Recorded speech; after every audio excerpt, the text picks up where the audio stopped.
Serial killers. Background and stories about the Zodiac Killer, Patrick Kearney, and other psychopath murderers. By Matt Belster. Narrated by Oscar Gunderson.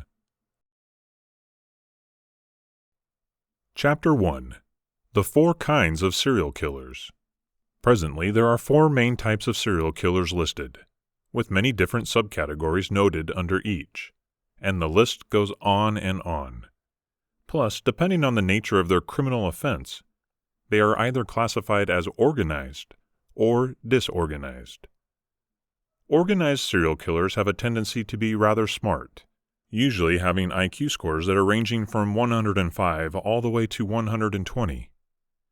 Each part of their criminal activity is planned out well in advance, and the serial killer takes precautions to make sure that they leave zero evidence behind to link them to a murder.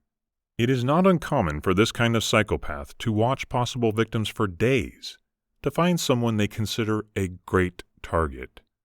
Unorganized serial killers tend to have lower IQ scores than average, which are varying from 80 to 95.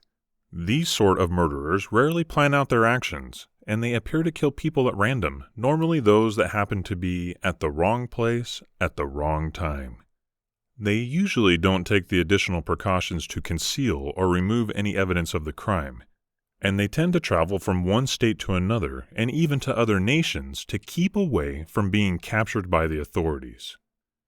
For more qualities on organized and disorganized killers, you can follow this link. The 4 main types of serial killers based by the type of criminal offense they commit are as follows: thrill seekers, mission-oriented, visionary killers, and power or control seekers. Thrill seekers are serial killers that see outsmarting the law as some sort of amusement. They enjoy attention from the media, and they also enjoy being pursued by the cops. They can be distinguished from other serial killers because of the fact that they send out messages to others, and they keep detailed records of their killings. Just because of this, it is rational to say that most excitement seekers can be classified as organized. But at the exact same time, they do not always plan every little thing out ahead of time. For that, they are also seen as unorganized killers. Thrill seekers generally use weapons and or rape their victims before killing them, and after this they hide the victim's lifeless body and they move on to their next victim. That is, unless obviously they are caught in the act of doing so.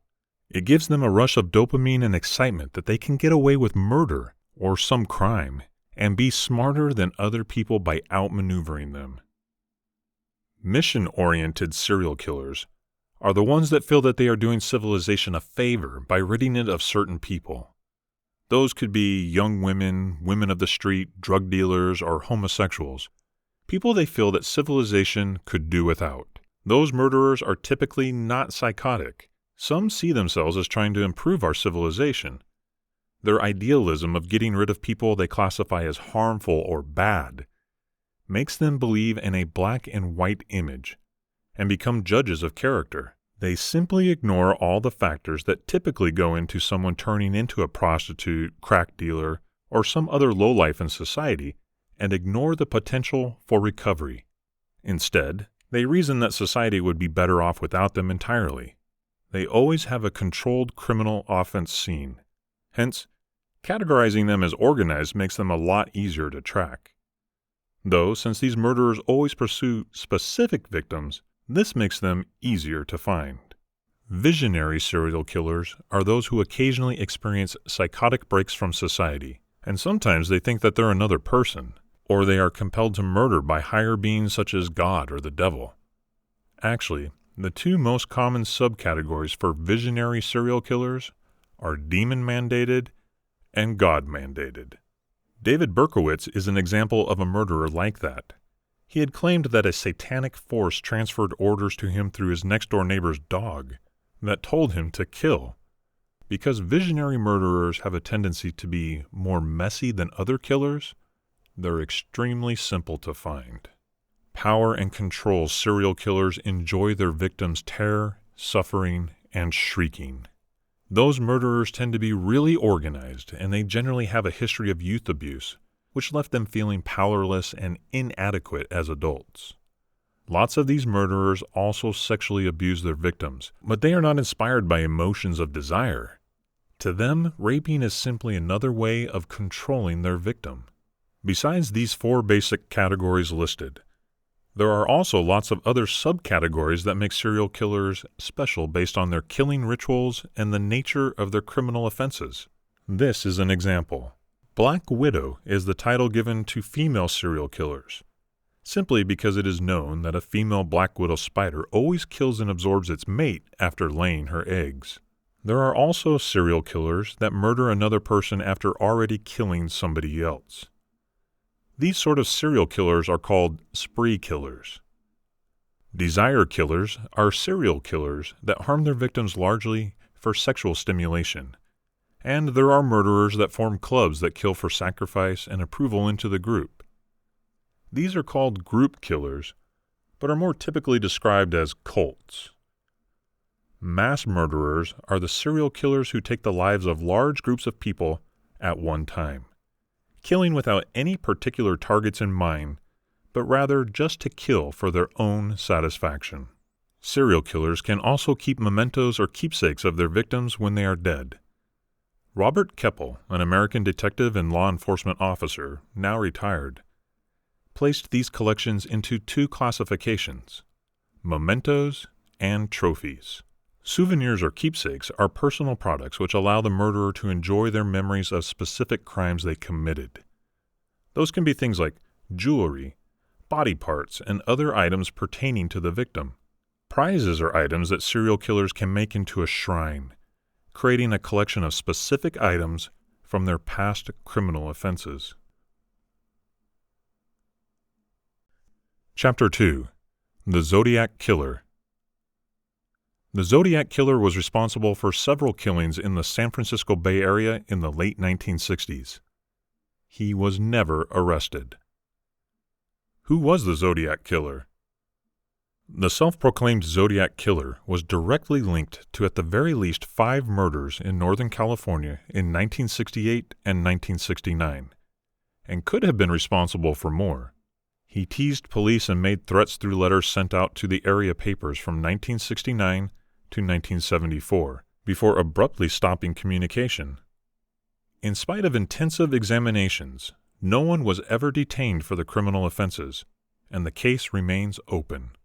The secret surrounding the murders has been the subject of many books and motion pictures, including but not limited to director David Fincher's acclaimed 2007 production, Zodiac. Zodiac Killer Letters, Sign, and Cipher. On August 1, 1969, the San Francisco Examiner, San Francisco Chronicle, and Vallejo Times-Herald each received an identical handwritten letter in an envelope without a return address. Starting, "Dear Editor, I am the murderer of the 2 teens last Christmas at Lake Herman." The letters included details from the Zodiac Killer's murders that only the murderer could have understood. The murderer went on to threaten further attacks if the letters weren't printed on the front page of the papers. Each letter closed with a symbol, including a circle with a cross through it, in what would become called the Zodiac Killer's symbol. The letters were also each joined by one part of a 3-part cipher that he claimed contained his identity. While Bay Area police departments, with the support of the FBI, worked feverishly to track down the killer, another letter quickly came to the San Francisco Examiner, beginning, "Dear Editor, this is the Zodiac speaking." It also described the murders in detail and teased police for not having been able to crack his code or catch him. Several days after that, high school instructor Donald Hardin and his marriage partner, Betty, had the ability to solve the cipher. "I like killing people because it is so much fun," it read. "It is way more fun than killing wild game in the forest simply because man is the most dangerous animal of all." 3 days after the 4th known Zodiac killing, the 1969 murder of cabbie Paul Stine, the San Francisco Chronicle got a letter saying the criminal offense. Written in the same irregular print as the Zodiac's previous letters, it gave the details of Stine's murder and was accompanied by a bloody scrap of Stine's T-shirt.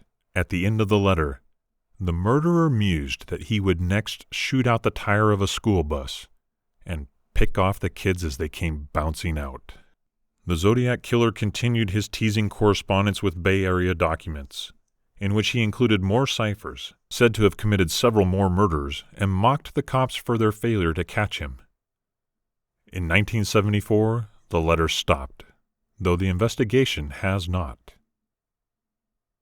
Zodiac Killer films.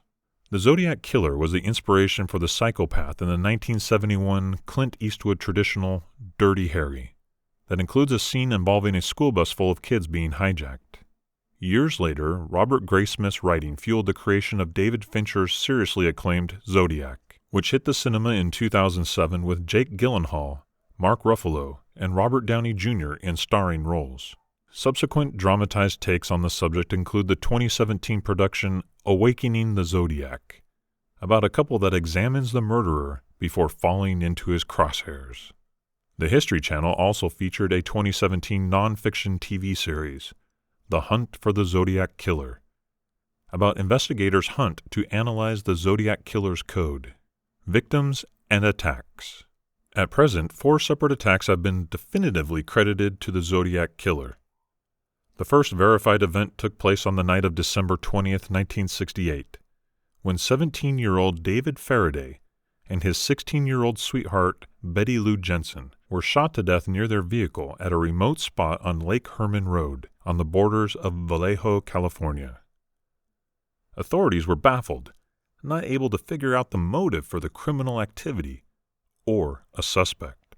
Early in the morning of July 5th, 1969, Darlene Farron, age 22, and her partner Mike Mageau, age 19, were in a parked car in a likewise remote Vallejo place when they were approached by a man with a flashlight.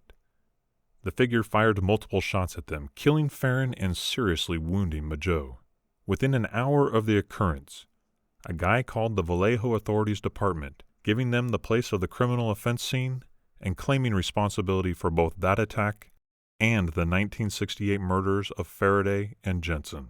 Despite evidence that included fingerprints, Mageau's description, the decoded cipher, and a wave of ideas and leads, cops were unable to track down the Zodiac Killer. On the night of September 27, 1969, he struck once again, going to a young couple, Cecilia Shepard and Brian Hartnell, who were relaxing on a separated part of the coast of Lake Berryessa in Napa County. Having a hood and a shirt bearing a circle cross symbol, he tied them up before repeatedly stabbing them, scrawling a message for police on their car door, and leaving the scene. He then called the Napa Police Department to declare responsibility. Shepard and Hartnell were both in critical condition but alive when emergency situation services showed up, but Shepard passed away of her injuries quickly afterwards. 2 weeks later, on October 11, 1969, the Zodiac claimed another life, shooting 29-year-old cabbie Paul Stein in San Francisco's Presidio Heights neighborhood. As the murder didn't seem to fit the Zodiac's pattern, it was initially deemed a burglary until the San Francisco Chronicle received a letter claiming the criminal activity. At least 5 other murders have been tentatively connected to the Zodiac Killer, including the 1963 shooting of Robert Domingos and Linda Edwards near Santa Barbara, California, and the 1966 stabbing death of university student Sherry Jo Bates in Riverside, California. Sketch of the Zodiac Killer. With descriptions from witnesses who had seen a man leaving the scene of Paul Stein's 1969 murder, police had the ability to create and circulate a composite sketch of the killer. However, despite collecting evidence and the investigation of many suspects, the Zodiac stayed at large. Was the Zodiac Killer ever caught? In both the known and presumed Zodiac murders, no suspect has ever been detained. In the nearly 5 decades since the Faraday-Jensen murders, the failure to capture the Zodiac Killer has gone on to frustrate law enforcement. Zodiac Killer theories and suspects. The mystery surrounding the Zodiac case also continues to amaze the public and has inspired more than its fair share of theories regarding the identity of the murderer.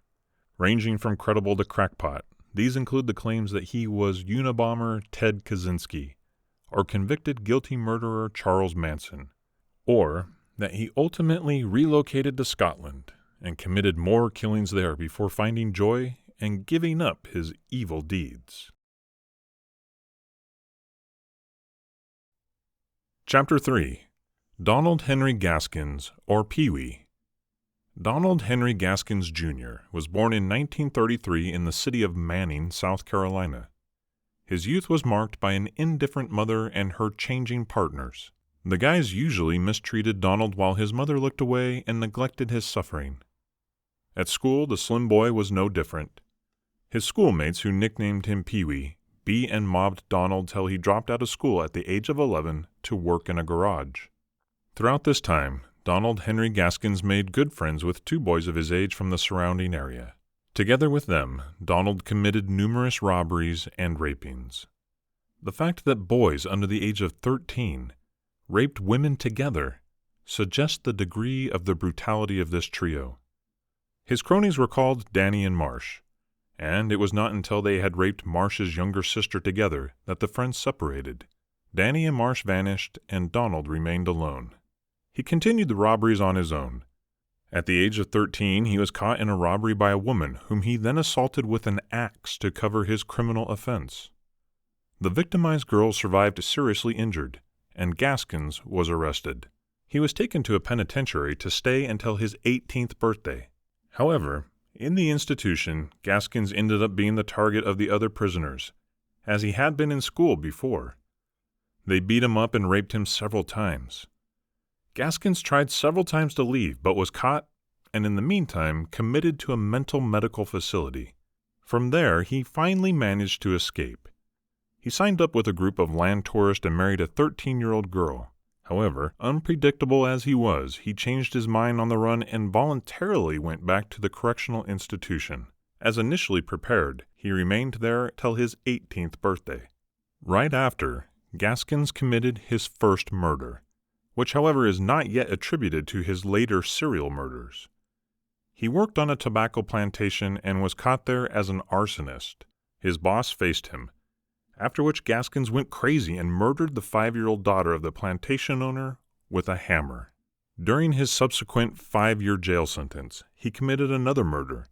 He cut a fellow inmate's throat to get the respect in jail and not be maltreated by the other prisoners. For this murder behind bars, he was given an additional 6 months in jail. In 1955, Gaskin escaped from jail. He had learned that his partner had separated from him. One can only hypothesize what he had in mind. Perhaps he wanted to take revenge on his marriage partner and do something to her. However, Gaskins met another girl during his escape and was convinced by her to get her presumed brother out of prison. Gaskins was willing to pay the bail. What was actually happening was that the woman used him to get her spouse out of jail. Gaskins paid the bail unsuspectingly, while being robbed by the brothers of his presumed new sweetheart. They ran away with Gaskins' car. Gaskins was subsequently apprehended again. In 1961, he was released from jail. In the following years, he was charged with rape again and again, and was sentenced to jail repeatedly. When he was released from prison in 1968 on probation, nobody suspected that a monster had just been unleashed on humankind, because Gaskin started his serial murders in 1969. The serial murders. The coastal kills. In September 1969, Gaskins raped, tortured, and murdered a random hitchhiker. This murder was the prelude to a series of murders which, according to Gaskins, claimed the lives of some 60 to 80 victims. Gaskins was murdering men, women, and children indiscriminately. He came upon his victims by taking hitchhikers with him or by pretending that he needed another to assist with vehicle problems. Gaskins distinguished himself in these murders by extreme sadism, because he was restless to keep his victims alive as long as possible and to abuse them as bestially as possible till their death. In some cases, his victims were in his grip for several days before he took their lives. Later, in court, he testified that he had attempted to minimize his depression with these murders. Supposedly, the criminal offenses helped him to keep the depression under control. The serious murders. Gaskins designated his many murders to different series. While the victims of his coastal kills came into his sights by chance, and he tortured them long and hard, things were a bit different with his so-called serious murders. According to him, he started those murders around 1970. Gaskins typically took the lives of people that he hated. They could be individuals who owed him money, to whom he owed money, who just stood in his way or had somehow made themselves undesirable with him. There was a lot of hatred, and people were just a tool to satisfy his revenge and anger issues. Gaskins also accepted and executed murder orders for money at this time. Unlike his random victims from the highway, he simply shot the victims of his serious murders. He neither tortured them nor mistreated them. He just wanted to get rid of them. Some authors discuss this successive series. Others do not even mention this part. The simple fact is that Gaskins had these varying motives, and at times he killed out of ruthlessness and in some cases out of calculation and personal reasons. However, it can definitely be assumed that Gaskins committed both series parallel, since he dates the start of the serious murders to 1970. Yet he claims to have killed between 60 and 80 people in the course of the coastal kills. Thinking about that statement, he murdered his very first hitchhiker in 1969. It's doubtful that he murdered all of these victims in less than a year's time. His arrest and conviction. Gaskins owed his final arrest to a confidant. Walter Neely was a Gaskin friend who committed minor criminal activities with him over and over again. One day, Neely helped Gaskins get rid of 3 bodies. From then on, Gaskins saw his accomplice as a trustworthy good friend to whom he could entrust everything. Therefore, he finally brought Neely to his personal cemetery, as he referred to it. Gaskins most likely wanted to boast about it. There he had put 6 dead bodies at that time. After that, when the police suspected Gaskins in a long-ago connection with some unsolved murders, his confidence in Neely became his failure. Because the authorities were aware of the link between Gaskins and Neely, they also questioned him. Neely then told the cops the area of Gaskins' cemetery to save his own skin. However, then Neely was accused as well.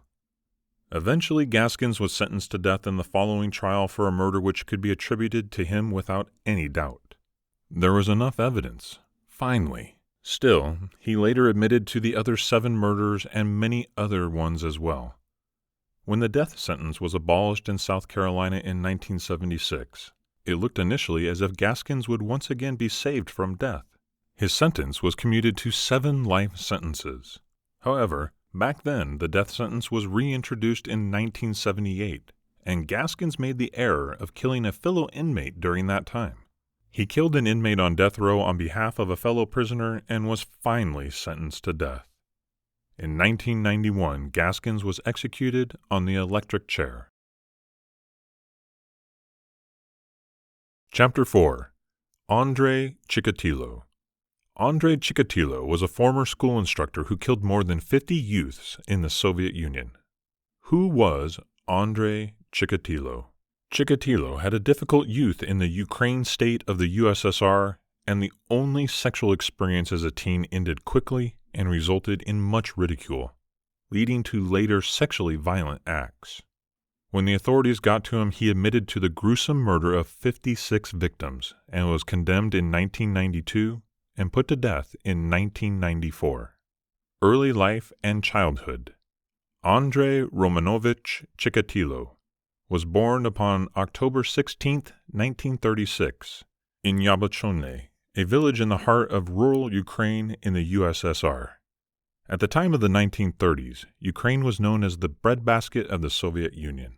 Stalin's policies of farming collectivization caused prevalent hardship and starvation that annihilated the population. At the time of Chikatilo's birth, the impacts of the scarcity were still commonly felt, and his early youth was influenced by deprivation. The circumstance was worsened still when the USSR entered the Second World War against Germany, bringing sustained battle raids on Ukraine. In addition to the external hardships, Chikatilo is really believed to have experienced hydrocephalus, or water on the brain, at birth, which triggered him genital urinary tract problems later in life, including but not limited to bedwetting in his late adolescence and later the inability to sustain an erection. although he had the ability to climax. His home life was interfered with by his dad's conscription into the war against Germany, where he was captured, held prisoner, and then damned by his fellow citizens for enabling himself to be captured when he finally returned home. Chikatilo suffered the effects of his father's cowardice, making him the focus of school bullying. Painfully shy due to this, his only sexual experience during teenage years occurred aged 15, when he's reported to have subdued a girl, climaxing instantly through the short struggle for which he received much more ridicule. That humiliation colored all future sexual experiences and cemented his association of sex with violence. He failed his entryway test to Moscow State University, and a spell of national service was followed by a transfer to Rodinovo-Neshchevsky, a town near Rostov, in 1960, where he became a telephone engineer. His more youthful sister relocated with him, and concerned by his lack of success with the opposite sex, she crafted a meeting with a local girl, Faina, whom he went on to wed in 1963. Regardless of his sexual problems and absence of interest in standard sex, they produced 2 children and lived an outwardly typical family life. In 1971, Chikatilo changed careers to end up being a teacher. A string of complaints about offensive assaults on young children forced him to move from school to school, before he finally settled at a mining school in Shakhty, near Rostov. The murders. An eyewitness had seen Chikatilo with the victim quickly before her disappearance, but his wife provided him with an ironclad alibi that allowed him to avert any more police attention. Alexander Kravchenko, a 25-year-old with a former rape conviction, was detained and admitted to the criminal offense under duress, probably because of extensive and ruthless interrogation. He was convicted in the killing of Lena Zakharnova and executed in 1984. Possibly as a result of his close brush with the law, there were no other recorded victims for the next 3 years. Still determined by claims of child abuse, Chikatilo thought it was impossible to find another tutoring post when he was made redundant from his mining school post in early 1981. He took a job as a clerk for a raw materials factory in Rostov, where the travel involved with the position gave him unlimited access to a large range of young victims over the next 9 years. Larissa Chechenko, who was 17 at the moment, became his next victim. On September 3, 1981, Chikatilo strangled, stabbed, and gagged her with dirt and leaves to stop her crying out. The brutal force afforded Chikatilo his sexual release, and he started to develop a pattern of attack that saw him concentrating on young runaways of both sexes. He befriended them at train stations and bus stops, before enticing them into nearby forest areas, where he would assault them, attempt rape, and use his knife to mutilate them. In certain cases, he resorted to eating the sexual organs, or removed other body parts such as the tips of their noses or tongues. In the earliest cases, the common pattern was to cause damage to the eye, slashing across their sockets and getting rid of the eyeballs in a lot of cases. An act which Chikatilo later attributed to assumption that his victims kept an imprint of his face in their eyes, even after they had died. At this particular moment in history, serial killers were a virtually unidentified phenomenon in the Soviet Union. Evidence of a serial killer or of child abuse was sometimes repressed by state-controlled media in the interest of public order. The eye mutilation was a modus operandi that was distinct enough to permit other cases to be linked, when the Soviet authorities finally confessed that they had a serial killer to contend with. As the body count mounted, rumors of foreign-inspired plots and werewolf attacks ended up being more prevalent, and public fear and interest grew, despite the lack of any media reporting. In the year of 1983, Moscow detective significant Mikhail Fetisov presumed control of the investigation. He recognized that a serial killer could be on the loose and appointed an forensic expert, Viktor Burakov, to control the investigation in the Shakhty area. The investigation centered on known sex culprits and the psychologically ill, and yet such were the questioning approaches of the regional authorities that they regularly solicited incorrect confessions from detainees, leaving Burakov skeptical of most of these confessions. Progress was slow, particularly as at that stage not all of the victims' bodies had been found. so the real or actual body count was unidentified to the police. With every single body, the forensic proof mounted, and cops were convinced that a murderer had the blood type AB, as evidenced by the semen samples gathered from a number of criminal activity scenes. Samples of similar gray hair were also obtained for evidence. When another 15 victims were added throughout the course of 1984, cops' efforts were increased considerably, and they installed massive security operations that canvassed most regional transportation centers. Chikatilo was arrested for behaving suspiciously at a bus station at this time, but then avoided suspicion again on the murder accusations as his blood type did not match the suspect profile. Nevertheless, he was imprisoned for 3 months for a number of minor, impressive offenses.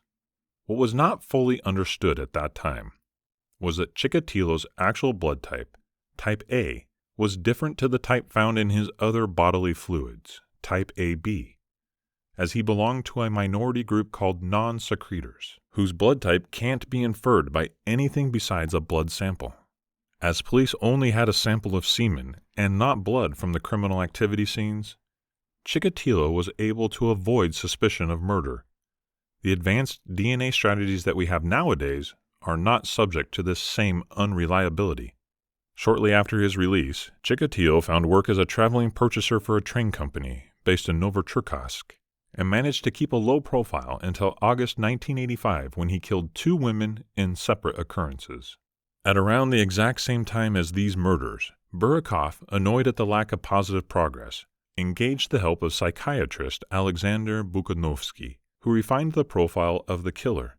Bukanovsky defined the murderer as a necrosadist, or a person who achieves sexual gratification from the suffering and death of others. Bukanovsky also put the killer's age at between 45 and 50, significantly older than had been really believed up to that point. While feeling eager to arrest the murderer, Burakov even talked to another serial killer, Anatoly Slivko, quickly before his execution, in an effort to get some insight into his evasive serial killer. Coinciding with this effort to understand the mind of the killer, attacks seemed to dry up, and authorities suspected that their target might have stopped killing, been incarcerated for other criminal offenses, or died. Even so, early in 1988, Chikatilo again resumed his killing, the bulk occurring away from the Rostov area, and victims were no longer drawn from local public transportation outlets, as authorities' monitoring of these areas continued. Throughout the following 2 years, the body count increased by a further 19 victims, and it seemed that the murderer was taking increasing risk, focusing mainly on young kids and often murdering people in public spots where the chance of detection was a lot higher. Trial and execution.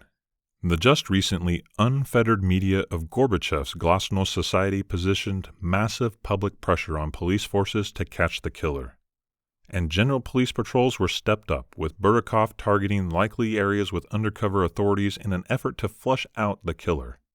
Chikatilo evaded capture directly on a couple of occasions, but on November 6, 1990, fresh from killing his final victim, Svetlav Koristik, his suspicious behavior was noted by patrolling police officers at the station close by, and his specifics were taken. His name was connected to his former arrest in 1984, and he was placed under monitoring. Chikatilo was detained on November 20, 1990, following more suspicious conduct, but he refused initially to admit to any of the killings.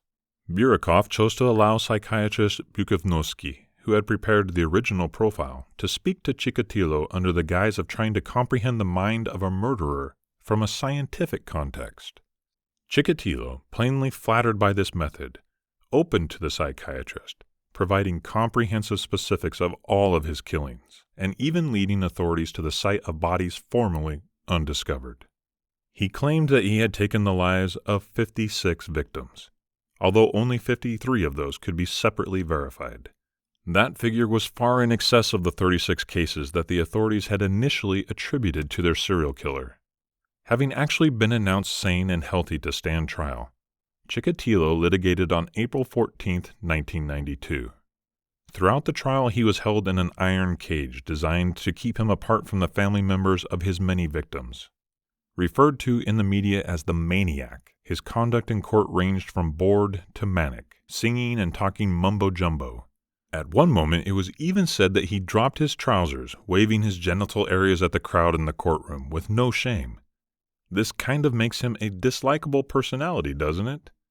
Can you imagine going to court and then having to cover your eyes because of such a rude display? Well, maybe you shouldn't try to imagine. Let's move on. The judge appeared less than impartial, often overruling Chikatilo's defense lawyer, and it was clear that Chikatilo's guilt was an inevitable conclusion. The trial went all the way until August, and remarkably, given the judge's bias, the decision wasn't revealed until 2 months later, October 15, 1992, when Chikatilo was found guilty on 52 of the 53 murder charges.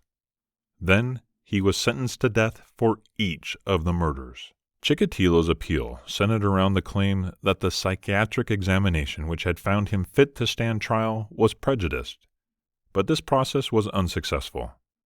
16 months after this, he was executed by a shot to the back of the head on February 14, 1994. The therapist who had been instrumental in his capture, Alexander Bukanovsky, went on to end up being a renowned specialist on sexual conditions and serial killers.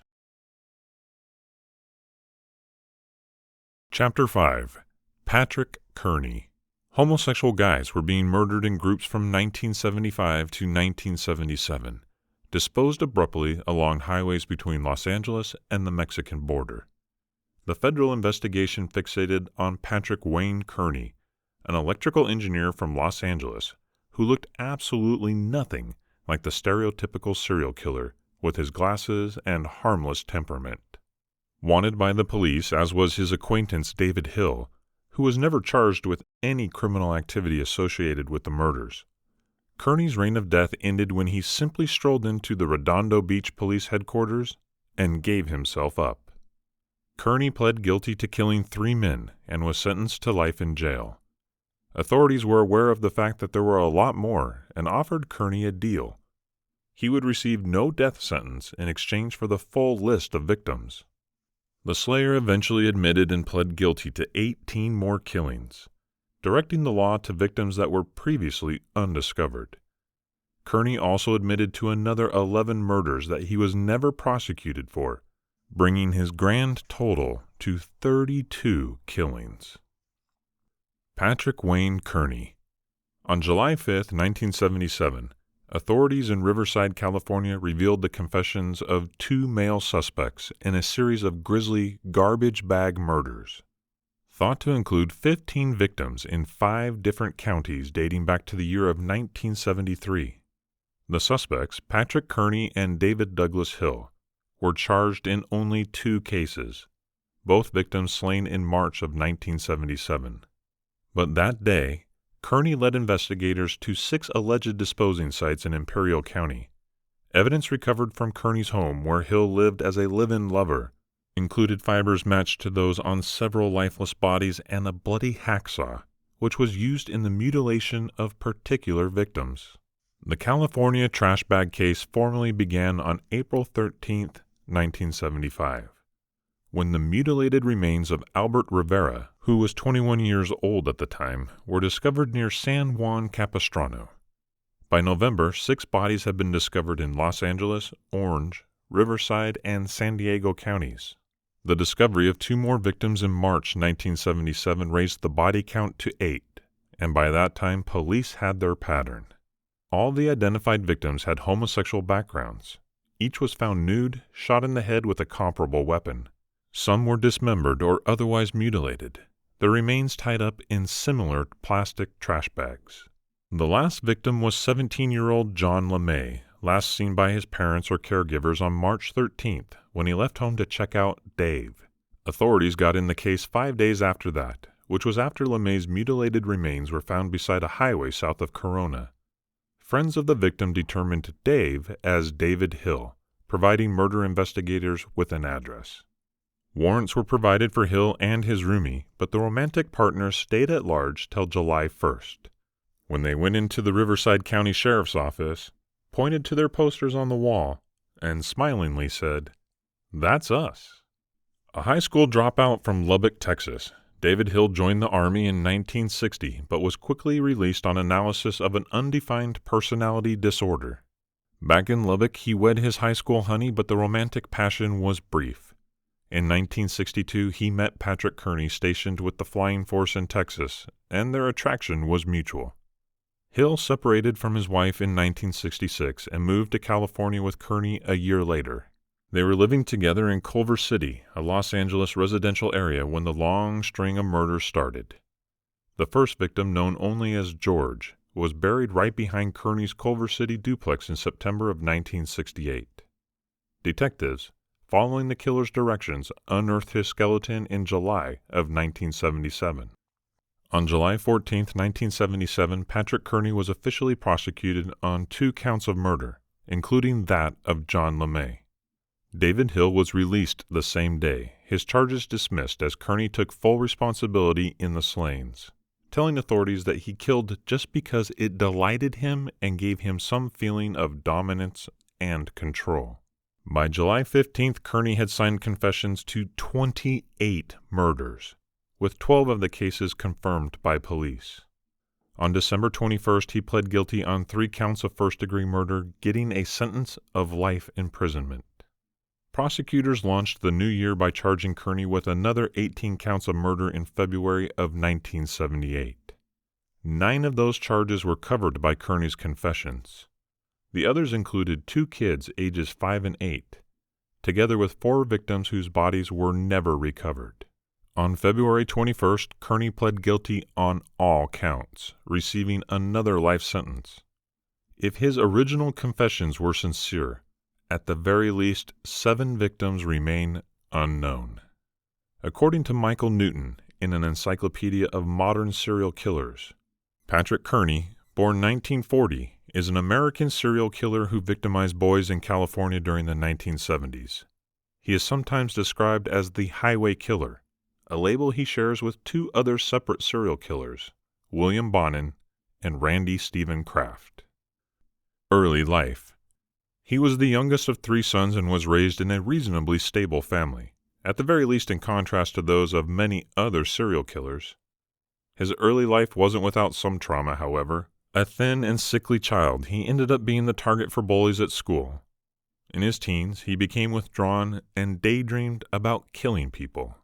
Originally from Texas, Kearney relocated to California after a brief marriage ended in divorce, and ultimately worked as an engineer for Hughes Airplanes. He claimed to have murdered his first victim around 1965, a hitchhiker he picked up and then killed in Orange, California. He claimed some more victims before moving to Redondo Beach, Los Angeles in 1967, with a more youthful guy named David Hill who became his lover. Murders. The couple would regularly argue, and Kearney would go out for long drives on his own. It was then that he would pick up young male hitchhikers or boys from gay bars and kill them. He was mostly a necrophile, shooting his victims without warning, then taking the bodies off to dismember and mutilate. Ultimately, Kearney would dispose the murder victim along the freeway or in the desert, normally covered in trash bags. Kearney's ultimate victim was a boy called John LeMay, whom he killed on March 13, 1977. LeMay came to Kearney's house trying to find Hill, who was not home at the time, and Kearney welcomed him to come over and watch TV. Without justification, Kearney then shot LeMay in the back of the head and later disposed the remains in the desert. Capture and imprisonment. They were discovered on May 18th. Because LeMay had told a person he was going to see Hill, authorities soon showed up at Kearney and Hill's home and questioned them. Though they cooperated, the 2 ran away as quickly as the detectives left. After some weeks on the run, they gave themselves up on July 1st. Hill, who was 34 years old at the time, was ultimately cleared of any involvement in his partner's crimes and was released. Kearney, on the contrary, made a full confession to his crimes, confessing overall to 28 murders. In order to keep from the death penalty, he agreed to plead guilty. Kearney was accused of 21 murders and, as agreed, he pled guilty and received 21 life sentences. He probably wouldn't live to see the day that he would be released, don't you think? Authorities are certain that Kearney was accountable for the other 7 murders he had admitted to, but they did not have the physical evidence to charge him. And furthermore, they were gratified that he would be left in jail his entire life. I mean, who wouldn't be? Society just became a safer place. Chapter 6. Dennis Rader. Called the BTK Killer. Dennis Rader murdered 10 people in Wichita, Kansas area from 1974 to 1991, typically leaving clues to ridicule authorities. Who is Dennis Rader? Born in 1945 in Pittsburgh, Kansas, Dennis Rader went on to live a double life. Dedicated family and company man by day, he also intimidated the Wichita, Kansas area as the BTK Killer for bind, torture, kill. With 10 murders and brazen correspondence with authorities between 1974 and 1991. Rader's alter ego resurfaced in 2004, but it was his penchant for leaving hints and clues that eventually led to his arrest and life jail time the following year. Regular upbringing. Rader was born on March 9, 1945 in Pittsburgh, in the state of Kansas, and was raised in Wichita. The oldest of 4 sons, he took pleasure in a relatively regular childhood, reportedly masking such disturbing conduct as hanging stray animals. Rader dropped out of college and signed up with the U.S. Air Force in the mid-1960s. After going back to Wichita, he wed his wife Paula in 1971 and worked for an outdoor supply company for about a year. In 1974, he started a prolonged stint as an employee of ADT Security Solutions. First murders. On January 15, 1974, Rader strangled to death 4 members of the Otero family in their Wichita home. Parents or caretakers Joseph and Julie, and 2 of their children, Josephine and Joseph Jr., before entrusting a watch and a radio. Strangulation and souvenir taking would enter into his modus operandi, or pattern of conduct. He also left semen at the scene, and later said that he derived sexual pleasure from killing. The Otero's 15-year-old son Charlie got home later that day and discovered the bodies. Rader struck again a few months later. On April 4, 1974, he waited in the apartment or condo of a girl called Catherine Bright before stabbing and strangling her when she returned home. Rader also shot her brother Kevin, though he survived. Kevin later defined Rader as an average-sized guy, bushy mustache, and psychotic eyes, according to a Time magazine article. BTK goes public. In October 1974, Rader placed a letter in a town library book in which he took responsibility for killing the Oteros. The letter ended up with a regional newspaper, and the badly written note gave authorities some idea of who they were dealing with. Rader wrote, "It's hard to control myself. You most likely call me psychotic with sexual perversion hang-up." He alerted that he would strike again, noting, "The code words for me will be bind them, torture them, kill them. BTK." The initials stuck, and the murderer came to be understood by variations of the BTK killer name or just BTK. Rader's next recognized criminal activities happened in 1977. In March of that year, he bound and strangled Shirley Vian after locking her kids in the restroom. In December, he strangled Nancy Fox in her home and then called the cops to report the homicide. Shortly later, in January 1978, Rader sent a poem to a local newspaper about the Vian killing. Numerous weeks later, he sent a letter to a local television station specifying that he was accountable for killing Vian, Fox, and another unidentified victim. He also made allusions to some other well-known killers, including Ted Bundy and David Berkowitz, also referred to as the Child of Sam. Despite his cat-and-mouse game with authorities, Rader was able to keep the lid on his secret, murderous life. Apparently an attentive husband, he and his marriage partner had a boy in 1975 and a daughter in 1978. The next year, Rader graduated from Wichita State University with a degree in Administration of Justice. Still, he continued to tease authorities and seemed poised to strike again. In April 1979, Rader waited in an elderly woman's home, but left before she returned. he sent her a letter to let her know that BTK had existed. In an effort to catch him, the authorities released the 1977 recording of his phone call to the cops, hoping that somebody might recognize the voice. After some years without a recognized crime, Rader killed his neighbor Maureen Hedge on April 27, 1985. Her body was found days later on the side of the roadway. The following year, he killed Vicki Wegerly in her home. His last known victim, Dolores Davis, was drawn from her home on January 19, 1991. Return, arrest, and imprisonment. Over the next some years, BTK dropped off the map as Rader focused on work and domesticity. He had left ADT in the late 1980s and began working for the Wichita residential area of Park City as a compliance supervisor in 1991. In his new position, Rader was known to be a stickler for the guidelines.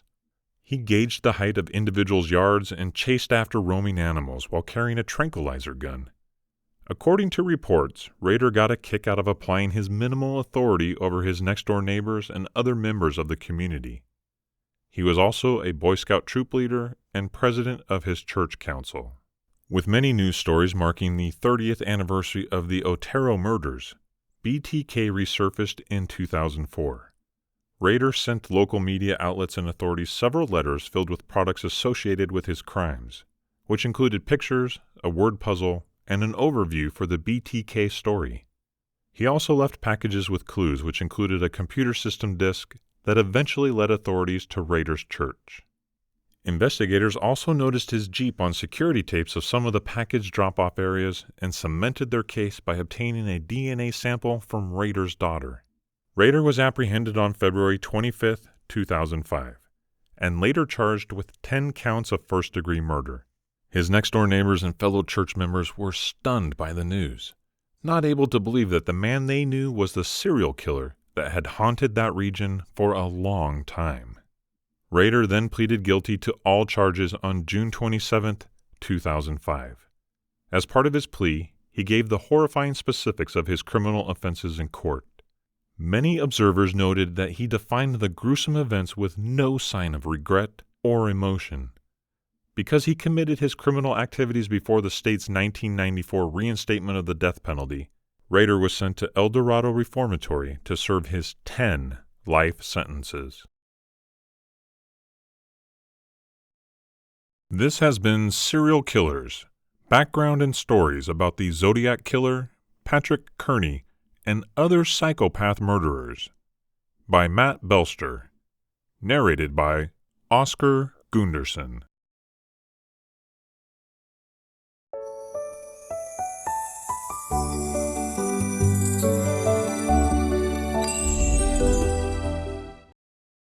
Serial Killers, Reasons Why and Examples of People Who Turn Into Psychopath Murderers, by Matt Belster, narrated by Oscar Gunderson. Chapter 1. How do serial killers turn into psychopathic criminals?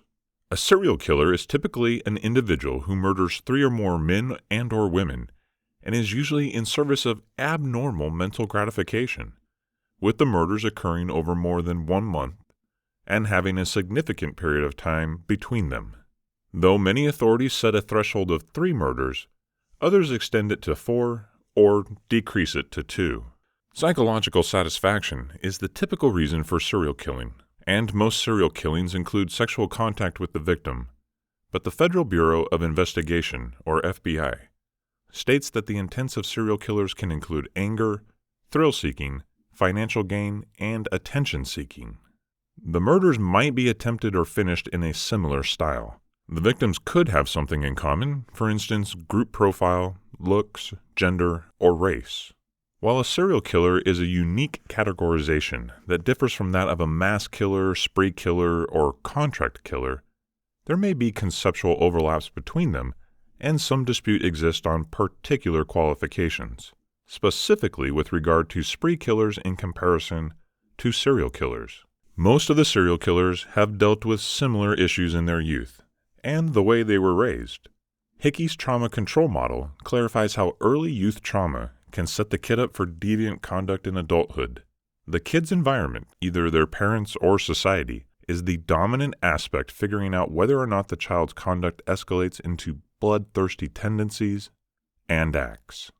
Family, or the lack thereof, is the most prominent feature of a child's development simply because it is what the kid can relate to on a regular basis. The serial killer is not so different from another individual who is prompted to seek approval from parents or caregivers, sexual partners, or others.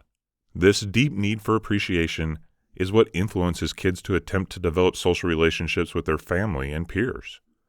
The quality of their attachments to parents and other members of the family is critical to how these children associate with and value other members of society. One of my family members recently said that he looked into the profile of some of those notorious serial killers and then mentioned, they never stood a chance in life. Their psyches were messed up from the first few years of their lives. There was no recovering from it. The best case scenario for these people would have been a lot of bad relationships and staying out of trouble at most. But to most of them, that was even unlikely. The damage that had been passed on was very likely to lead to criminal acts at some point in time. It makes you wonder how much freedom of choice we really have, when our conscience and ethics are dictated and sometimes suppressed in a time that we are helpless, defenseless, and innocent.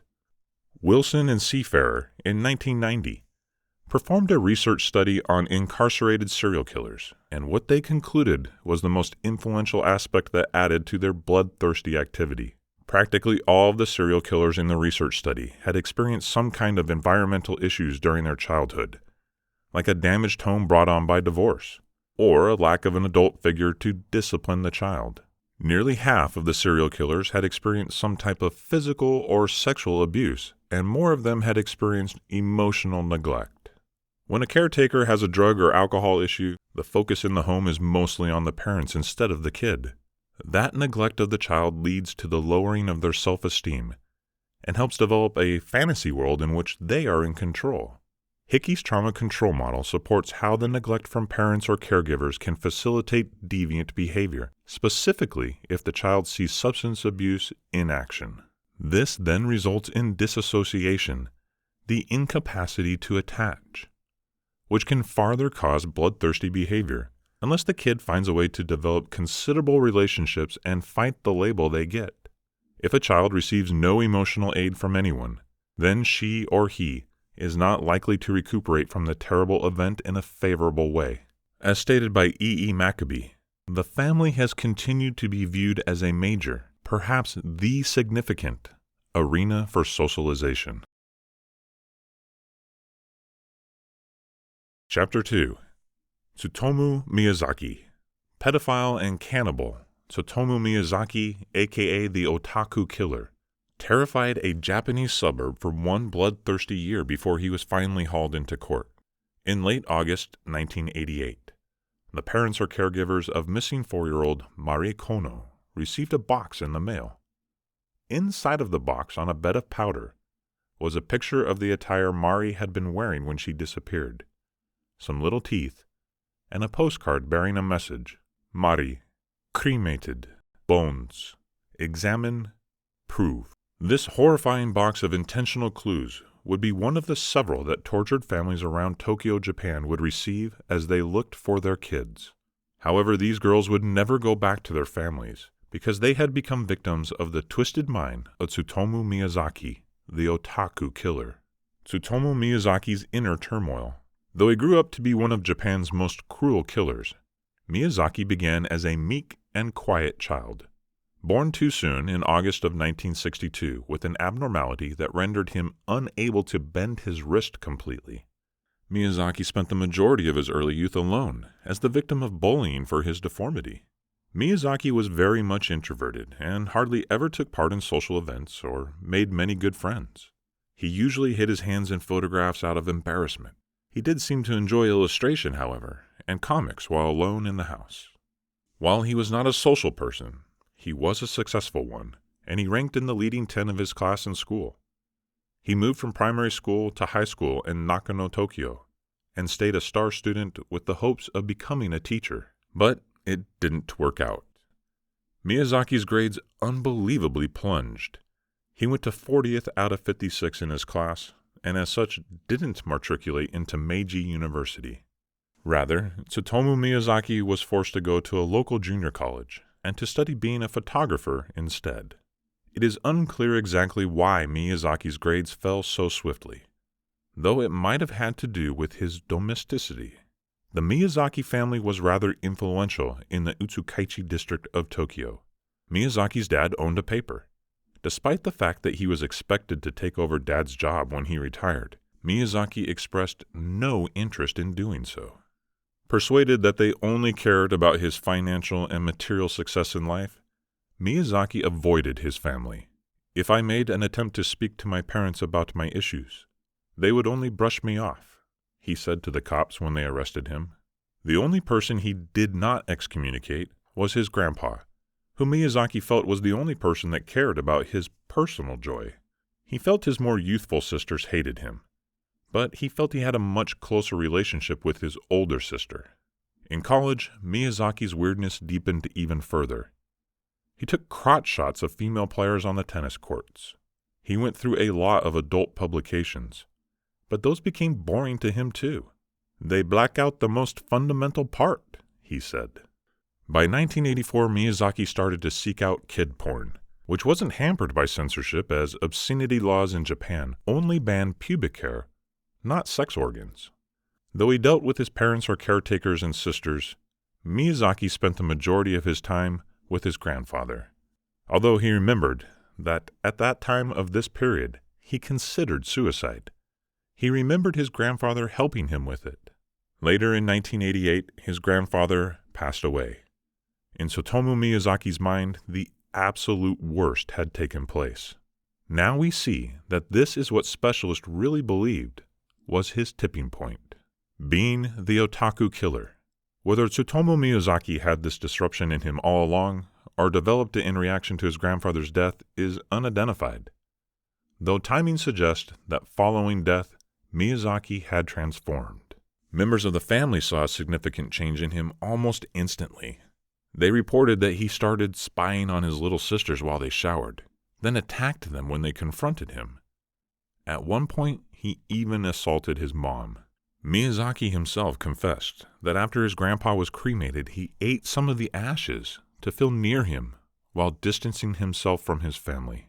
I felt all alone, Miyazaki mentioned following his arrest, and whenever I saw a little girl playing on her own, it was almost like seeing myself.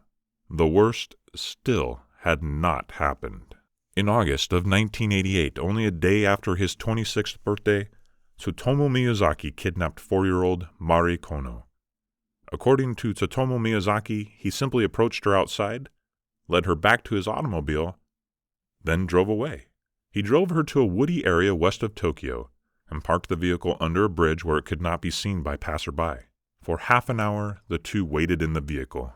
Then, Miyazaki murdered the young girl, stripped her of her outfits, and raped her.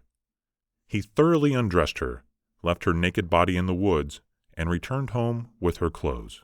For several weeks he let the body decay in the woods, looking at it periodically.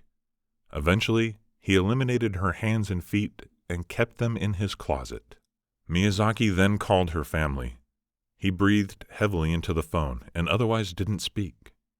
If the family didn't answer, he called until he got a response. In the weeks following the girl's disappearance, he also sent the family the above-mentioned box of proof with a threatening note. In October of 1988, Miyazaki kidnapped a second little girl. His second victim was 7-year-old Masami Yoshizawa, who Miyazaki identified walking home along the roadway. He offered her a smooth ride, and after that, just as he had with Mari Kono, drove her to a secluded wood and killed her. Again, he sexually attacked the body and left it naked in the woods while he took the victim's clothing with him. By this time, panic had set in amongst the parents of little girls in Saitama Prefecture. The kidnapper and prospective serial killer had been called the Otaku Killer, and his criminal activities the little girl murders. Within the next 8 months, the killer would intensify, as 2 more children would go missing, both young girls, and both in the same manner. 4-year-old Erika Namba was abducted like Yoshizawa while walking home along the roadway. This time, however, Miyazaki forced her into the car and to take off her own clothes in the back seat. Miyazaki took pictures of her, murdered her, and after that tied her hands and feet, deviating from his normal MO. Instead of leaving her body at the murder scene, he put her in the trunk of his automobile under a bedsheet. After that, he disposed her body unceremoniously in a parking lot and her clothes nearby in a wood. Like Mari Kono's family, Erika Namba's family also received a disturbing note, pieced together from publication clippings. It read, "Erika, cold, cough, throat, rest, death." The otaku killer's final victim was just one of his most disturbing. Miyazaki kidnapped 5-year-old Ayaka Nomoto in June of 1989. He convinced her to let him picture her, then killed her, and took her body home rather than dispose it in the woods as he'd formerly done. In the home, he spent 2 days sexually abusing the body, photographing her and masturbating, and also dismembering the body and consuming the little girl's blood. He even munched on her hands and feet. As quickly as she started to break down, Miyazaki mutilated the rest of her body and deposited the parts in various places around Tokyo, which includes a cemetery, a public toilet, and nearby woods. Yet he began to fear that the police would find the parts in the cemetery, and 2 weeks later he went back to obtain them. After this, he kept the mutilated corpse at his house in his closet. Investigation, capture, and hanging. The police identified Kono's remains from the box he had sent her parents. Tsutomu Miyazaki watched the cops reveal their discovery and sent the parents or caretakers a confession letter in which he defined Kono's 4-year-old body in decay. "Before I knew it, the kid's corpse had gone rigid. I wanted to cross her, turn her arms over her breast, but they would not budge. Pretty soon, the body gets red areas all over it, huge red spots, like the Hinomaru flag. After a while, the body is covered with stretch marks. It was so stiff before, yet now it feels a bit like it's filled with water. And it smells. How it smells. Like nothing you've ever smelled in this entire large world." The otaku killer was finally apprehended as he was attempting his 5th kidnapping. In July of 1989, Miyazaki found 2 sisters playing in their garden. He managed to separate the youngest one from her older sister and drag her to his car. The older sister went to get her dad, who showed up to find Miyazaki taking pictures of his daughter in the car. The father assaulted Miyazaki and got his daughter out of the vehicle but was not able to subdue Miyazaki, who ran away on foot. Nevertheless, he circled around back later to recover the car and was assailed by cops. After jailing him, they organized a search of his automobile and condo, which provided extremely troubling proof.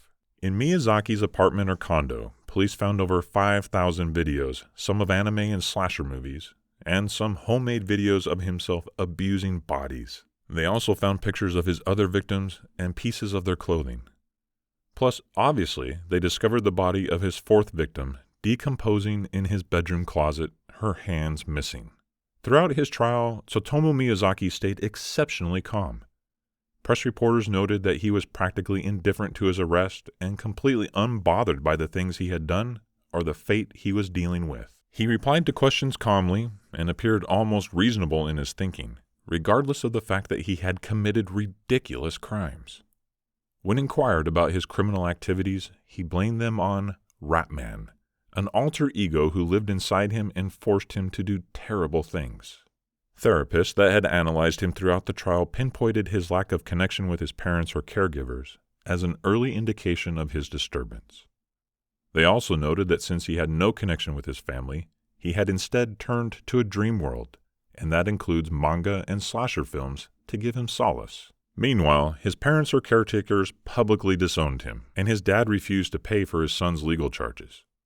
He would later commit suicide in 1994. The term otaku means one with obsessive interest, specifically in manga or anime, and the media instantly branded Miyazaki as such.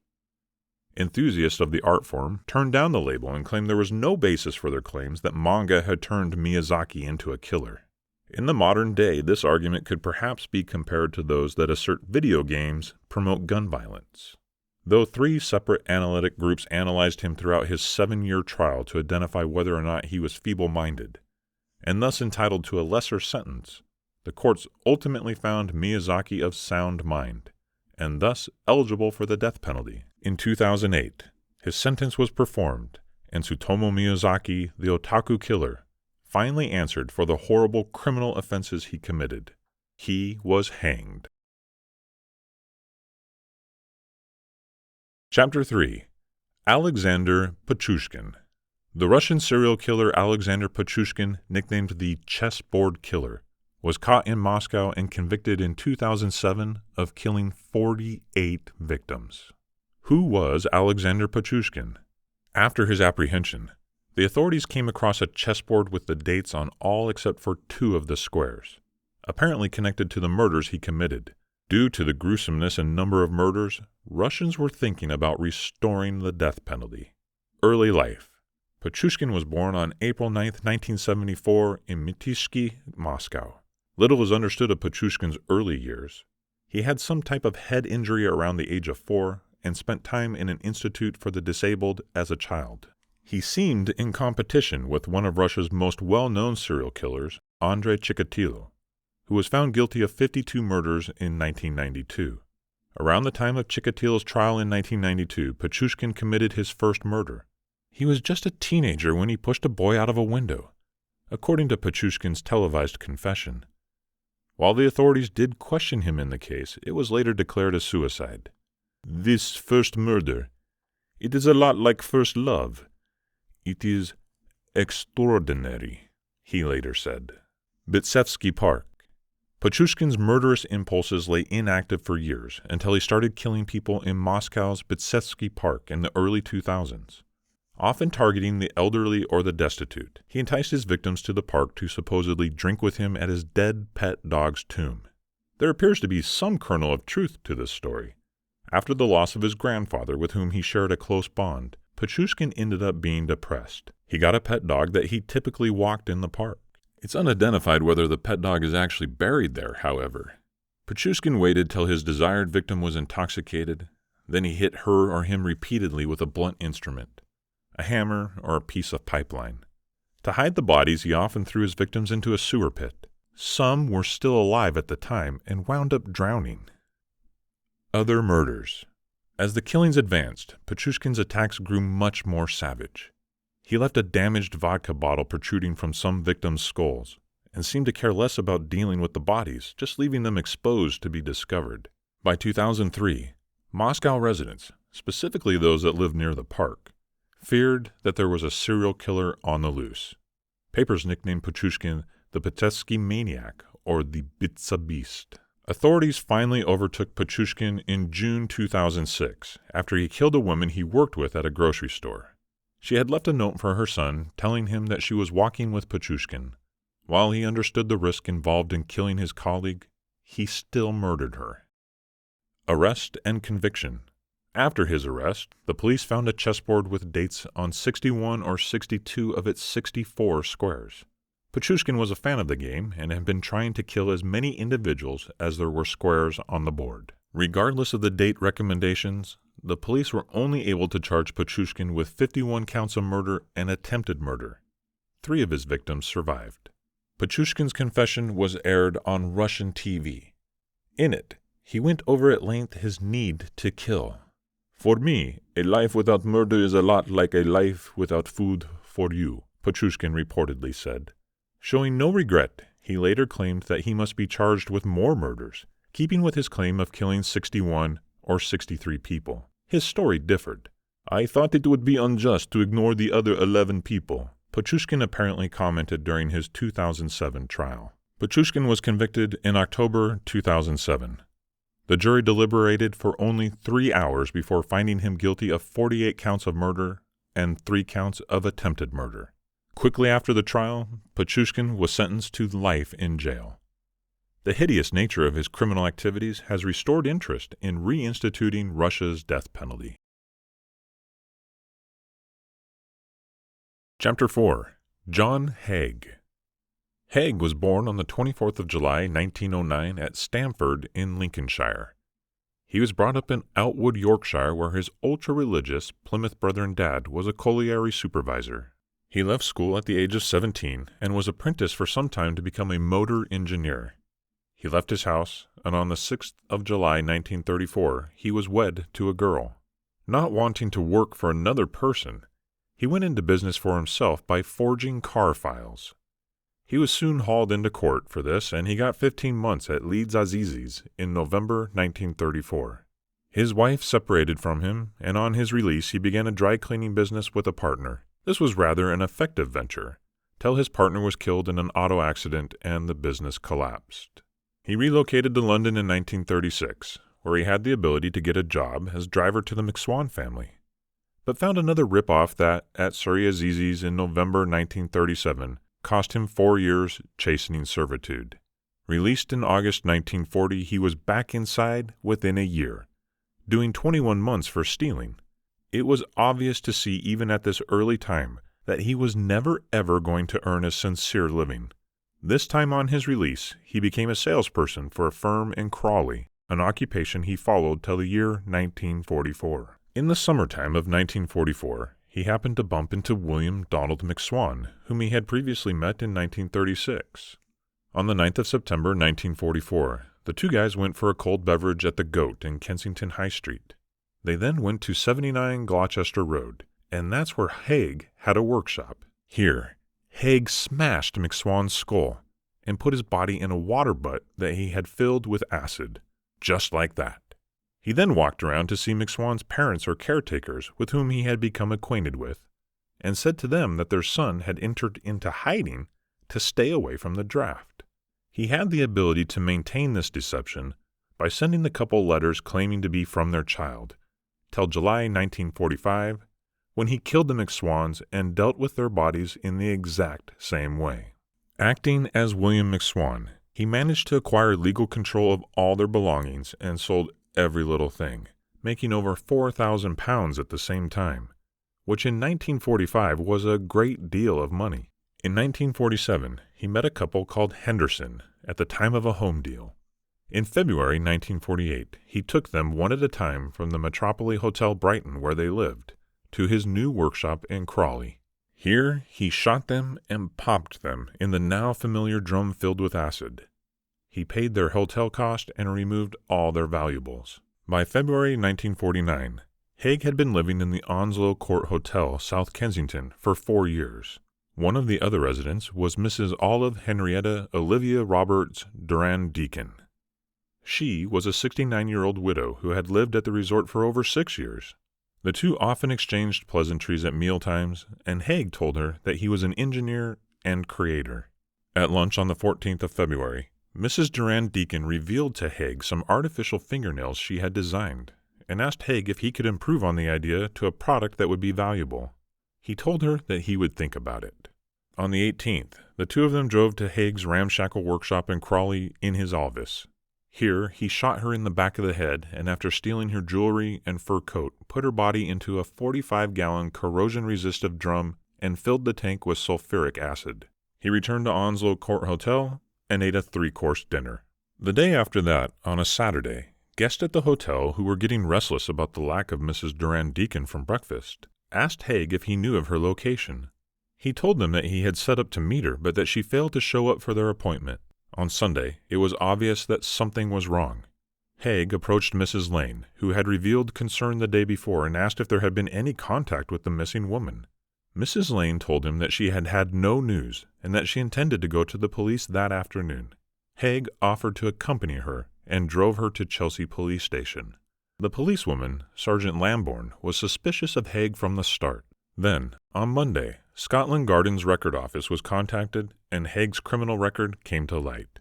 Haig had driven to Crawley that morning and cleared the sludge from the tank on the ground outside the workshop. He had then gone to Horsham and had Mrs. Durand Deacon's jewelry appraised.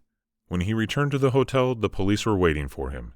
He gave them a statement reiterating his story about the missed appointment.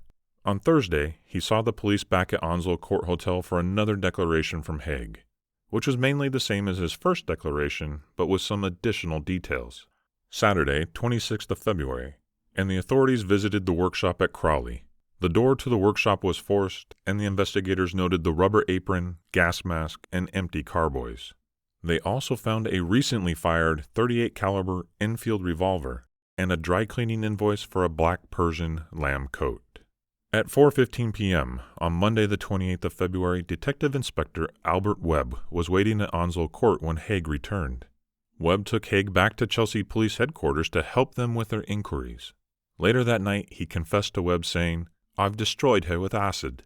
You're going to find the sludge that remains at Leopold Roadway. Every trace has gone. How can you prove murder if there's no body?" He went on to add the McSwans and the Hendersons to his confession, claiming that he had killed them all so that he could drink their blood. On Tuesday, the 1st of March, office pathologist Dr. Keith Simpson examined the Crawley workshop. He found bloodstains on the walls and a hat pin at the bottom of the 45-gallon drum. After Dr. Simpson had noticed a gallstone in the sludge in the yard, all the residue was collected and brought to the police laboratory. Here it was processed, and it produced a list that included 28 pounds of animal fat, part of a foot, 2 more gallstones, and a full set of dentures. These, once identified by Mrs. Duran Deacon's dental professional, sealed Haig's fate. Haig was charged with the murder of Mrs. Duran Deacon on the 2nd of March and removed to Lewes Jail. His trial began at Lewes Assizes on 18th of July, 1949, and finished the following afternoon. It took the jury 17 minutes to find him guilty. He was hanged by Pierre Point at Wandsworth on the 10th of August, 1949. John George Haig, 24th of July, 1909 to the 10th of August, 1949, typically known as the acid bath murderer, was an English serial killer during the 1940s, although the term had not entered use until much later. He was found guilty of the murders of 6 people, although he claimed to have killed a total of 9. He didn't use acid to actually kill his victims, but rather, as he actually believed, a surefire method of body disposal, liquefying their bodies in concentrated sulfuric acid before forging documents in order to sell their belongings and gather significant sums of money. At the time of the investigation, it became clear that Haig was using the acid to destroy victims' bodies because he misunderstood the term corpus delicti, thinking that if victims' bodies could not be found, then a murder conviction would not be possible. The considerable forensic evidence notwithstanding, the lack of his victims' bodies was sufficient for him to be convicted for the murders and subsequently executed. Early life. John George Haig was born in Stamford, Lincolnshire, and grew up in the village of Outwood, West Yorkshire. His parents or caretakers, Alfred and Emily, were members of the Plymouth Brethren, an incredibly conservative and anti-modern Protestant sect who promoted very austere ways of life. He was confined to living within a 10-feet or 3-meter fence that his father set up around their garden to lock out the outside world. Haig would later declare he struggled with repeating religious terrible nightmares in his youth. Regardless of these constraints, Haig developed a great proficiency in the piano, which he learned in the home. Haig won a subsidy to Queen Elizabeth Grammar School in Wakefield. Claims were made that a desk sculpted with his name stayed at the school, and caretakers would run trips to the cellars to show it to first-year pupils. But they were put aside when an instructor of 30 years at the school said the desk was gotten rid of over 20 years previously. He then won another grant to Wakefield Cathedral, where he became a choir boy. After school, he was apprenticed to a company of motor engineers. After a year, he left that job and took jobs in insurance coverage and marketing. At age 21, he was fired after being suspected of taking from a cash box. The following year, he was called as a co-respondent in the divorce of Evelyn and racing chauffeur Eddie Hall. His marriage and imprisonment.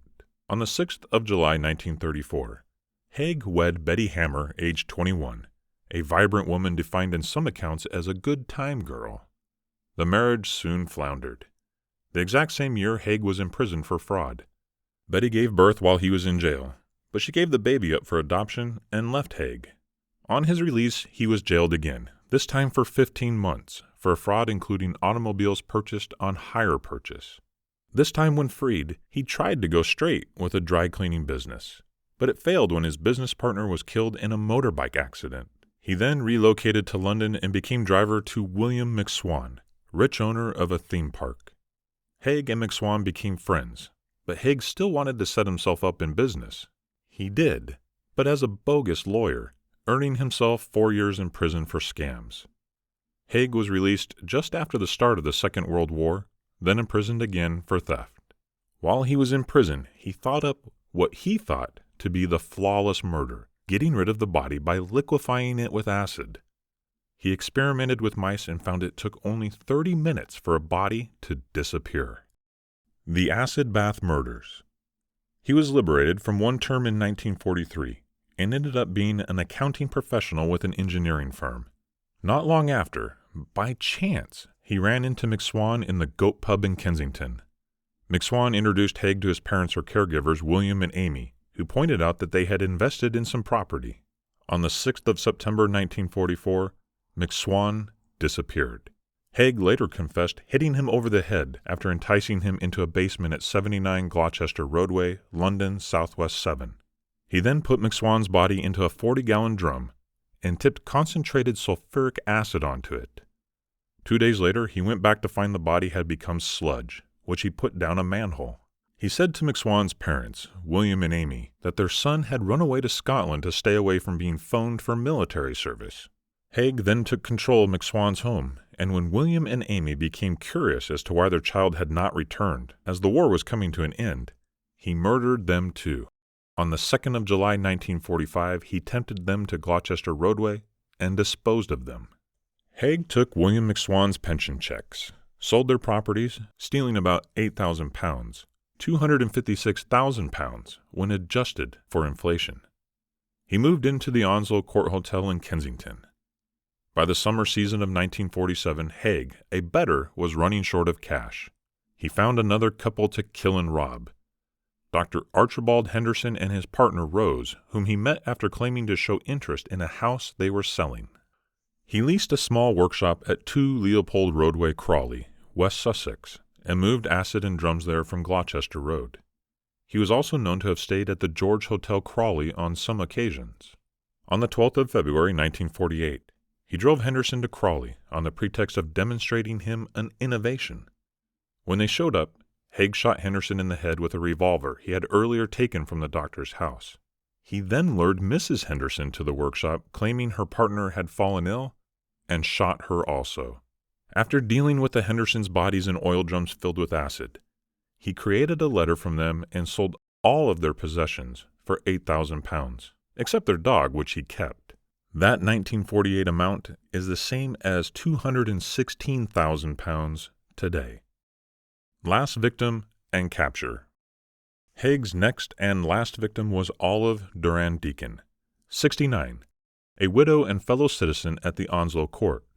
She had discussed to Haig, by then calling himself an engineer, an idea she had for artificial fingernails. He welcomed her down to the Crawley workshop on 18th of February 1949, and once inside he shot her in the back of the head, removed her of her valuables, and that includes a Persian lamb coat, and put her into the acid bath. 2 days later, Durand Deacon's good friend Constant Lane reported her missing. Investigators soon discovered Haig's record of theft and scams and searched the workshop. Cops not only found Haig's attaché case, consisting of a dry cleaner's invoice for Mrs. Durand Deacon's coat, but also papers referring to the Hendersons and McSwans. Further investigation of the sludge at the workshop by the pathologist Keith Simpson exposed 3 human gallstones. Questioned by investigator Inspector Albert Webb, Haig asked him, "Tell me frankly, what are the chances of anyone being released from Broadmoor?" The inspector said he could not discuss that sort of thing, so Haig responded, "Well, if I told you the truth, you wouldn't believe me. It sounds too great to believe." Haig then confessed that he had not only killed Durand Deacon, the McSwans, and Hendersons, but also 3 other individuals. A young man called Max, a girl from Eastbourne, and a woman from Hammersmith. The 3 others may have become part of Haig's effort to persuade the police to believe that he was possessed with madness. Go figure, he decided to play the insanity card. Trial and execution. After arrest, Haig was remanded in custody in Cell 2 of Horsham Police Headquarters when it was in Bartolot Road. He was charged with murder at the nearby courthouse in what is now known as the Old Town Hall. The Attorney General, Sir Hartley Shawcross, K.C., later Lord Shawcross, led for the prosecution at Luz Azizis, and advised the jury to reject the prisoner's defense of insanity just because he had shown malice aforethought. Sir David Maxwell Fyfe, K.C. Safeguarding, called many witnesses to vouch for Haig's mindset, including Dr. Henry Yellowlees, who claimed Haig had a paranoid constitution, adding, "The outright callous, joyful, bland, and almost friendly indifference of the implication to the crimes which he freely admits having committed is unique in my experience." It took just a few minutes for the jury to recognize Haig as guilty. Mr. Justice Humphreys sentenced him to death. It was reported that Haig, in the condemned cell at Wandsworth Jail, asked one of his jailers, Jack Morwood, whether it would be possible to have a trial run of his hanging so everything would run efficiently. It's very likely his demand went no further, or if it did, the request was denied. Whatever the case, Haig was executed in the gallows by Chief Executioner Albert Pierre Point on August 10, 1949. The court case of John George Haig was just one of the post-1945 victims which acquired much media coverage at the time. In addition to the case of Neville Heath, it attracted a good deal of coverage in the newspapers, although Haig's guilt, as was Heath, wasn't questioned. In the case of Haig, it was also the approach of disposal which has given him his place in criminal history. Chapter 5. Paul John Knowles. A Florida native who was born in 1946, Knowles was first arrested at age 19, spending about 6 months of each year after year afterwards, in jail, on various convictions for burglary and automobile theft. He was serving time in Rayford when he began corresponding with California divorcee Angela Kovic, and she went to the jail long enough to accept his proposition of marriage, paying out money for attorneys to win his release. Parole happened in the month of May 1974, and Knowles flew straight to San Francisco for the wedding. But Kovic had changed her mind, warned off by a psychic who foresaw the entry of a new, unsafe man in her life. The night she dumped him, Knowles allegedly went out and murdered 3 individuals on the streets of San Francisco. Yet his claim has not been confirmed. Back at Jacksonville, Knowles was imprisoned after a bar fight, but he picked a lock and escaped on July 26, 1974. That night, he got into the home of 65-year-old Alice Curtis, leaving her bound and gagged as he raided her house for money, finally taking off in her vehicle. She actually choked to death on the gag, but Knowles spent time in town for several days using her car until authorities connected him with the crime, and his picture began turning up on television. Preparing to drop the hot car on a peaceful property street, he spied 11-year-old Lillian Anderson and her 7-year-old sister Mylette, recognizing them as friends of his mother. Persuaded the girls had seen him and would alert cops, he abducted both of them and disposed their strangled bodies in a swamp beyond town. The day after that, in Atlantic Beach, Florida, Knowles got into the home of Marjorie Howe, strangling her with a nylon stocking and stealing her television. His next victim was a teenage Jane Doe hitchhiker, raped and strangled for sport as he wandered aimlessly, working his way north. On August 23rd, he invaded the home of Kathy Pierce at Musilla, strangling her with a telephone cord while her 3-year-old son looked on, leaving the kid unharmed. On September 3rd, Knowles met entrepreneur William Bates at a tavern in Lima, Ohio, sharing some drinks before he strangled Bates and dumped his body in some nearby woods, where it would be found in October. Stealing cash, charge cards, and Bates's vehicle, Knowles made his way to Sacramento, back through Utah, pausing at Ely, Nevada, long enough to murder campers Emmett and Louise Johnson on September 18th. 3 days later, traveling through Sequin, Texas, he identified a female motorist stranded at the roadside and stopped to help, raping her before he strangled her to death and dragged her body through a tangled barbed wire fence. On September 23rd, he met beautician Ann Dawson in Birmingham and immediately caught her fancy. They took a trip together at her expenditure until Knowles grew sick of the game and killed her September 29th. Her body has never, ever been found.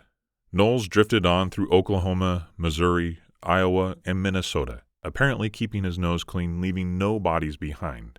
By October 19th, he needed a fix, and he found it in Woodford, Virginia, barging into the home of 53-year-old Doris Hovey, shooting her dead with her own husband's rifle, then wiping his prints from the gun and placing it next to her body. Later, police would find no signs of sex or break-in to offer them a motive in the event. Still driving Bates's stolen vehicle, Knowles picked up 2 hitchers in Key West, planning to kill them both. But his scheme went awry when a policeman stopped him for traffic violations. The negligent officer let Knowles go with a warning, but the experience had shaken him. Dropping his travelers off in Miami, Knowles phoned his legal representative for advice. Declining a recommendation of surrender, he met the lawyer long enough to turn over a taped confession, then slipped out of town before cops were informed of his presence. On November 6th, in Macon, Georgia, Knowles befriended Carswell Carr and was welcomed home to spend the night. Over beverages, he stabbed Carr to death and after that strangled Carr's 15-year-old daughter, failing in his effort to have sex with her body. In the wake of his flight from Macon, Knowles was also suspected in the November 2nd murder of hitchhiker Edward Hilliard, found in some nearby woods, and his companion, Debbie Griffin, still amongst the missing. When he was bar hopping in Atlanta on November 8th, Knowles met British journalist Sandy Fox, impressing her with his gaunt good looks. They spent the night together, Knowles unable to perform in bed, and he failed repeatedly at sex over the next 2 days, suggesting possible impotence with a willing companion. They separated on November 10th, but Knowles picked up one of Sandy's friends, Susan McKenzie, the next day, demanding sex at gunpoint. She left and alerted police, but when patrolmen tried to stop him, Knowles brandished a sawed-off shotgun and made his escape. In West Palm Beach, he invaded the home of invalid Beverly Mabee, snatching her sister and stealing their vehicle, dropping his captive off in Fort Pierce, Florida, the following night. A law enforcement officer identified the stolen vehicle early the next morning and pulled Knowles over, but Knowles was faster on the draw. Taking the officer captive, he escaped in the police car, using its siren to stop vehicle driver James Meyer, changing vehicles a second time. Strained with 2 prisoners now, Knowles handcuffed both guys to a tree in Pulaski County, Georgia, and shot everyone in the head at close quarters. A short time later, Knowles tried to crash through a police roadblock, losing control of his vehicle and smashing it into a tree. A chaotic foot chase ensued, with Knowles pursued by dogs and helicopters, finally cornered by an armed civilian on November 17th. In custody, he confessed to 35 murders, but only 18 could be confirmed. On November 18th, while being moved to maximum security, Knowles made a grab for the sheriff's revolver, and FBI agent Ron Angel shot him dead in his tracks. This has been Serial Killers, Reasons Why, and Examples of People Who Turn into Psychopath Murderers, by Matt Belster, narrated by Oscar Gunderson.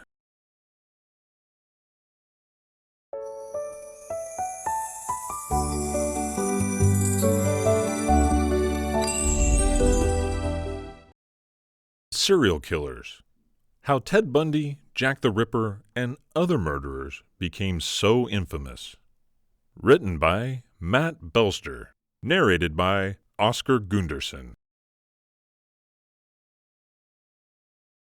Chapter 1. The 9 Early Bad Signs for Serial Killers. Concerned about if that antisocial kid in school might grow up to be a cold-blooded killer? Here's 9 early indications for serial killers. Keep in mind, however, these qualities and signs are just a standard. Reconsider before crying serial killer on your unusual next-door neighbor. Number 1. Antisocial conduct. Psychopaths have a high propensity towards antisocial behavior, so look for very antisocial kids. But some kids develop more gradually, and this isn't a conclusive sign. Focus if a child falls back from being extremely social to very antisocial. Ed Gein, the inspiration for Psycho's Norman Bates and Silence of the Lambs' Buffalo Bill, had no social connections besides his very religious and violent mom, who penalized him when he tried to make good friends. After she died in 1945, Gein started to murder and collect graves, gathering body parts of women who looked a lot like his mom and trying to make a woman suit. Number 2. Arson. Most serial killers star as pyromaniacs or arsonists. Arson is emotionally appealing just because it includes manipulating power and control, something that serial killing also offers. David Berkowitz, the Son of Sam killer, was infatuated with pyromania as a child, to the point that other kids called him Pyro. After being jailed, he took responsibility for dozens of New York arsons. Some sources suggest he may have been responsible for up to 1,400 fires. Number 3. Torturing baby animals. This is just one of the strongest cautionary signs. Children who torture or kill small animals like squirrels, birds, cats, and dogs without demonstrating remorse are very likely to be sociopaths. Many serial killers kill to control others' lives, and as children, small animals are the only lives they can manipulate and exercise control over. Cannibalistic serial killer Jeffrey Dahmer would bike around the woods as a kid, collecting dead animals to dissect. Dahmer even killed and dismembered his own puppy, installing its head on a stake when he was done. Number 4. Poor domesticity. Most of the serial killers out there originate from unstable families with criminal, psychiatric, or perhaps alcoholic past. These killers often have horrible relationships with their families and typically use them as their first victims. At the time he was 15 years of age, Ed Kemper, the co-ed killer, killed his grandparents. After being released at age 21, Kemper killed 6 female university students. The authorities finally caught him when Kemper killed his violent, alcoholic mother. He treated his mom's body particularly brutally, beheading her, using her as a dartboard, and throwing her vocal cords down the waste disposal unit. Number 5. Childhood abuse. Most serial killers are mistreated, physically, mentally, sexually, as kids by a close family member. This behavior instills in the kid feelings of humiliation and powerlessness, emotions which they will later try to impart on their victims. Eileen Wuornos, the woman of the street serial killer portrayed by Charlize Theron in Beast, was abandoned by her mother when she was 4 and never ever met her father, who was serving time in prison for raping a 7-year-old girl when Eileen was born. Eileen's grandpa, who took control of care of Eileen when her mom left, physically and sexually abused her until she fled at age 15. Number 6. Substance abuse. A lot of serial killers struggle with alcohol and drug abuse. Jeffrey Dahmer began drinking in his teens and was an alcoholic by his high school graduation. His alcoholism led to both his expulsion from college and his discharge from the military. Number 7. Voyeurism. From a young age, most serial killers have an interest in voyeurism, sadomasochistic pornography, and fetishism. Ted Bundy claimed that as an adolescent, he would get intoxicated and stalk around his community in the evening, searching for undressing women or other titillating sights. Number 8. Intelligence. Most of the serial killers have IQs in the bright normal range. Organized serial killers who kill methodically, like John Wayne Gacy or Ted Bundy, had a typical IQ of 113, while disordered serial killers have a typical IQ of 93. Ed Kemper had an IQ of 136. 140 is usually used as the genius mark in IQ test. He used his intelligence to convince psychiatrists to set him free after serving just 5 years for his grandparents' murders, claiming to have reformed. He hadn't, and he murdered 8 more women before being arrested once again. Number 9. Shiftlessness. In spite of higher than regular intelligence, many serial killers have a hard time keeping jobs or work in unskilled labor. After leaving the Army, David Berkowitz, who apparently was of above-average intelligence, held several blue-collar jobs before he was captured, including his last one as a postman. Chapter 2. Ted Bundy. American serial killer and rapist Ted Bundy was one of the most notorious lawbreakers of the late 20th century and was known to have murdered, at the very least, 36 girls in the 1970s. He was executed in the electric chair in 1989. Who was Ted Bundy? Ted Bundy was a 1970s serial murderer, rapist, and necrophiliac. He was executed in Florida's electric chair in 1989. His case has since inspired many books and movies about serial killers. Ted Bundy's parents and his siblings. Eleanor Louise Cowell, who was also called just Louise, was 22 years of age and not married when she gave birth to her child Ted. Ted's father could have been Lloyd Marshall, an Air Force veteran and a Penn State graduate, according to Ann Rule, a colleague of Ted's and the author of the book The Stranger Next to Me. Other sources had Ted's dad's name as Jack Worthington, while some rumors had it that his dad was also his grandfather. Simply because Ted's birth certificate notes his father as unidentified, his natural dad's identity may never be validated. In 1951, Louise married Johnny Bundy. While Ted took his name, he reportedly didn't have much respect for his stepfather, whom he resented for being too uneducated and working class. Johnny and Louise had several kids together. Louise was working as a secretary at the University of Puget Sound and still wed to Johnny in the 1970s when Ted was implicated of his crimes. She didn't want to believe the charges for many years, though she changed her position after he confessed to the crimes. Early life. Bundy was born in Burlington, Vermont on November 24, 1946. Bundy began life as his mom's secret embarrassment, as his illegitimate birth humiliated her deeply spiritual parents or caretakers. Louise delivered Ted at a house for unwed mothers in Vermont, and later brought her child to her parents or caretakers in Philadelphia. To conceal the simple fact he was an illegitimate child, Bundy was raised as the adopted son of his grandparents, and was told that his mom was actually his sister. Eleanor moved with Bundy to Tacoma, Washington a few years after that, and quickly wed his stepfather Johnny. From all appearances, Bundy grew up in a satisfactory working-class family. He revealed an unusual interest in the macabre at an early age. Around the age of 3, he ended up being amazed by knives. A shy but bright kid, Bundy did well in school, but not with his peers. As a teenager, a darker side of his character began to emerge. Bundy liked to peer in other individuals' windows and downplayed taking things he really wanted from other individuals. Education. Bundy graduated from the University of Washington with a degree in psychology in 1972. He had been accepted to law school in Utah, though he would never earn his degree. While a student at the University of Washington, Bundy fell in love with a rich, pretty girl from California. She had every little thing that he really wanted: cash, class, and prestige. He was devastated by their separation. Lots of Bundy's later victims resembled his college sweetheart, appealing students with long, dark hair. By the mid-1970s, Bundy had transformed himself, becoming more outwardly confident and active in social and political matters. He even got a letter of recommendation from the Republican governor of Washington after working on his campaign. Victims. Bundy confessed to 36 killings of young women across several states in the 1970s, but specialists believe that the final tally may be closer to 100 or more. The precise number of women Bundy killed will never be understood. His killings generally followed a gruesome pattern.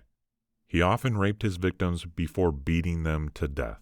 Even though there is some dispute concerning when Bundy began killing, most sources say that he began his homicidal rampage around 1974. Around this time, many women in the Seattle area and in nearby Oregon went missing. Stories circulated about some of the victims last being seen in the company of a young, dark-haired man referred to as Ted. He often drew his victims into his automobile by pretending to be injured and asking for help. Their kindness proved to be a fatal mistake. How Ted Bundy was caught. In the fall of 1974, Bundy transferred to Utah to participate in law school, and women started vanishing there as well. The following year, he was pulled over by the authorities. A search of his automobile uncovered a cache of burglary tools: a crowbar, a face mask, rope, and handcuffs. He was jailed for possession of these tools, and the police began to connect him to much more sinister criminal activities. In 1975, Bundy was detained in the kidnapping of Carol Duranch, one of the few women to escape his clutches. He was found guilty and received a 1 to 15-year jail sentence. Prison escapes. Bundy escaped from jail 2 times in 1977. The first time, he was indicted on murder charges for the death of a young Colorado woman and chose to function as his own legal representative in the event. At the time of a journey to the courthouse library, he leapt out a window and made his first escape. He was captured 8 days later. In December, Bundy got away from custody again. He climbed out of a hole he made in the ceiling of his cell, having actually dropped more than 30 pounds to fit through the small opening. Authorities did not discover that Bundy was missing for 15 hours, giving the serial killer a huge head start on the authorities. Chi Omega sorority house burglary. After Bundy's second escape from prison, he ultimately made his way to Tallahassee, Florida. On the night of January 14, 1978, Bundy broke into the Chi Omega sorority home at Florida State University. He assaulted 4 of the young female homeowners, killing 2 of them. On February 9th, Bundy kidnapped and murdered a 12-year-old girl named Kimberly Leach. These criminal activities marked the end of his murderous rampage, as he was quickly pulled over by the police that February. The most damning evidence linking Bundy to the 2 Chi Omega murders at FSU were bite marks on one of the bodies, which were a conclusive match to Bundy. Trial. Bundy's handsome appearance, his charm and intelligence made him something of a celebrity at the time of his trial. Bundy fought for his life but was found guilty and spent 9 years on death row appealing his death sentence. Conviction, death sentences, and appeals. In July 1979, Bundy was found guilty for the 2 Chi Omega murders at FSU. He was given capital punishment 2 times. He got another death sentence in 1980 for the murder of Kimberly Leach. Bundy appealed, making an attempt to take his case as high as the U.S. Supreme Court, but he was denied. He also offered information on some unsolved murders to keep from Florida's electrical chair. But he could not postpone justice forever and was executed in 1989. Elizabeth Klopfer, Ted Bundy's sweetheart. In 1969, Bundy began a 6-year relationship with Elizabeth Klopfer, whom he met in a Seattle bar. Klopfer was a single mom of a young daughter and struggled with alcoholism. Bundy took care of her, and she said he was warm and loving. By 1974, Klopfer began to suspect Bundy's crimes. When she questioned him about awkward habits like keeping a meat cleaver in his desk, he used his charm to deflect her concerns. Klopfer secretly went to the police with her suspicion of Bundy's involvement in prominent local murders, but they didn't believe he was the killer. The pair remained together, although they grew distant when Bundy relocated to Olympia the following year. In 1975, Klopfer went to the police again, this time with evidence that helped them to detain the serial killer. Bundy had admitted to Klopfer over the phone from his prison cell that he had tried to kill her and couldn't resist his impulses when he felt his illness building in him, she later wrote. She broke ties with Bundy for good and wrote a book about her experience. Wife and daughter. In February of 1980, Bundy wed Carol Ann Boone, a mother of 2 whom he dated before his initial arrest, in a courtroom during the charge stage of his trial. He proposed, and she accepted in the presence of the judge, making the marriage legitimate in Florida. The couple had met 6 years earlier when they both worked at the Department of Emergency Solutions in Olympia, Washington. Boone brought to life a child, Rose, in 1982, and she named Bundy as the father. Not much is known about Rose today. Boone eventually realized Bundy was guilty of the criminal offenses. She separated from him 3 years before his execution, according to Rule's book, A Complete Stranger Next to Me. Boone stopped visiting Bundy throughout the last 2 years of his jail time. Death. On January 24, 1989, Bundy was executed around 7 a.m. at the Florida State Prison in an electric chair, in some cases known as Old Sparky. Outside the jail, crowds cheered and even triggered fireworks after Bundy's execution. Bundy's body was cremated in Gainesville, and no public ceremony was held. Before he was executed, he requested his ashes be scattered in the Cascade Mountains of Washington State, where he killed at least 4 of his victims. Chapter 3. Jack the Ripper. Notorious murderer Jack the Ripper killed at the very least 5 London female whores in 1888. Never ever captured, his identity is just one of England's most well-known, unsolved mysteries. Who was Jack the Ripper? From August 7th to September 10th in 1888, Jack the Ripper terrified the Whitechapel district from London's East End. He killed at the very least 5 whores and mutilated their bodies in an unusual way, showing that the killer had an understanding of human anatomy. Jack the Ripper was never captured, and remains one of England's and the world's most notorious bad guys. Suspects and victims. The offender, accountable for the murders of 5 sex workers, all took place within a mile of each other and involved in the districts of Whitechapel, Spitalfields, Aldgate, and the City of London in London's East End in the fall of 1888, was never captured, despite countless investigations claiming definitive evidence of the brutal killer's identity. His name and reason are still unidentified. The name Jack the Ripper originates from a letter written by somebody who claimed to be the Whitechapel butcher, released at the time of the attacks. Contributing to the secret of the affair is the fact that some letters were sent by the killer to the London Metropolitan Authorities Service, also referred to as Scotland Yard, teasing officers about his gruesome activities and speculating on murders to come. Various theories about Jack the Ripper's identity have been produced over the past several decades, which include claims implicating the famous Victorian painter Walter Sickert, a Polish migrant, and even the grandson of Queen Victoria. Ever since 1888, more than 100 suspects have been called, adding to extensive folklore and ghoulish entertainment surrounding the secret. In the late 1800s, London's East End was a location that was seen by citizens with either compassion or utter contempt. Despite being an area where competent immigrants, primarily Jews and Russians, came to begin a new life and begin companies, the district was well known for squalor, violence, and criminal offense. Prostitution was only prohibited if the practice triggered a public disturbance, and countless whorehouses and low-rent lodging homes provided sexual services at the time of the late 19th century.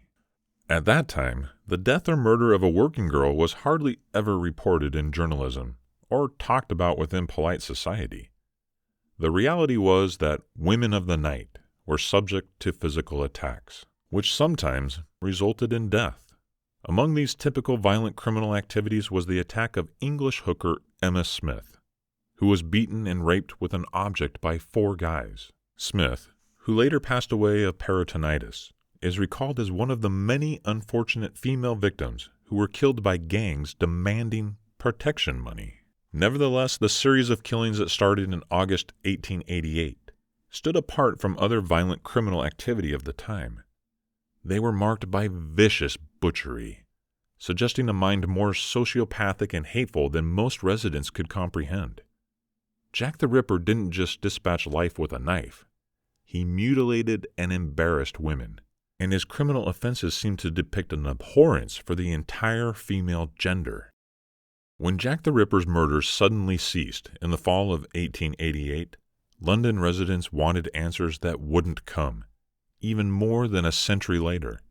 The ongoing case, which has generated a market of books, films, TV series, and historic trips, has met a number of limitations, which includes lack of proof, a gamut of misinformation and false testimony, and tight policies by Scotland Yard. Jack the Ripper has been the subject of news stories for more than 130 years, and will most likely continue to be for decades to come. In the last few years, in 2011, British investigator Trevor Marriott, who had long been investigating the Jack the Ripper murders, made headlines when he was denied access to uncensored documents surrounding the case by the Metropolitan Authorities. According to a 2011 ABC News post, London officers refused to give Marriott the files because they include protected information about police informants, therefore possibly dissuading statements by modern-day informants. In 2014, author and amateur detective Russell Edwards claimed to have determined the identity of Jack the Ripper by DNA results obtained from a shawl belonging to one of the victims, Catherine Eddowes. Edwards asserted the proof pointed to Aaron Kosminski, a Polish immigrant and one of the prime suspects in the grisly murders. The topic resurfaced when 2 biochemists published the results of their test on the shawl in a March 2019 edition of Journal of Forensic Sciences, again fingering Kosminski as a likely match. That finding was quickly contested by geneticists who challenged the methodology used and firmly insisted that the shawl had been polluted by improper handling. Chapter 4. Luis Garavito. Luis Garavito, whose full name was Luis Alfredo Garavito, born January 25, 1957, Genova, Colombia, was a Colombian serial killer who was found guilty of murdering 189 boys in the 1990s. A lot of Garavito's victims resided in poor areas, apart from their families, who could not afford to support them, leading observers to speculate that their disappearances were disregarded or ignored. Garavito, the oldest of 7 children, was raised in western Colombia. He participated in school for just a few years and endured a tough youth, suffering abuse by his father and some neighbors.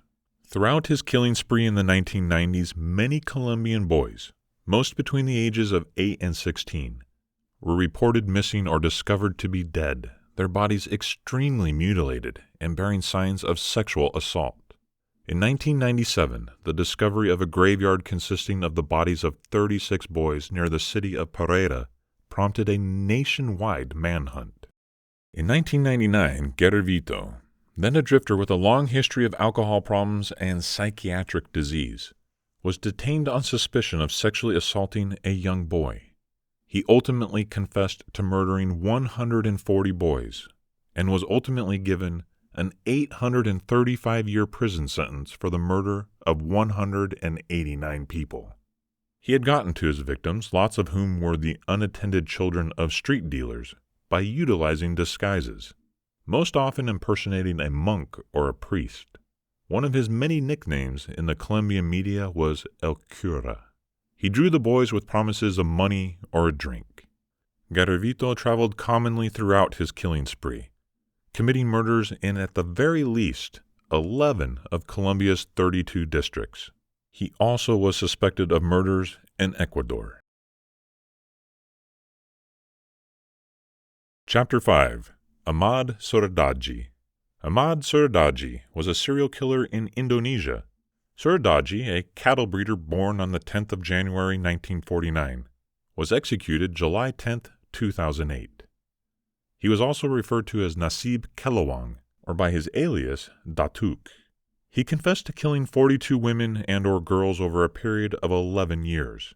His victims varied in age from 11 to 30, and were strangled with a cable television after being buried up to their waistlines in the ground as part of a routine. Suradji was jailed on May 2, 1997, after bodies were found near his home on the borders of Medan, the capital of North Sumatra. He buried his victims in a sugarcane plantation near his home, with heads of the victims facing his house, which he believed would give him additional power. He told police that he had a dream in 1988, in which his dad's ghost told him to kill 70 women and drink their saliva, so that he could end up being a mystic therapist. As a sorcerer or dukun, women came to him for spiritual advice or to make themselves more beautiful or richer. His 3 partners, all sisters, were also arrested for assisting in the murders and helping to hide the bodies. One of his spouses, Tumini, was tried as his accomplice. The trial began on December 11, 1997, with a 363-page charge against him. And although Suradji maintained his innocence, he was condemned on April 27, 1998, by a 3-judge panel in Lubuk Pakam. He was sentenced to death by shooting squad and executed on July 10, 2008. Thank goodness for that, right? Chapter 6.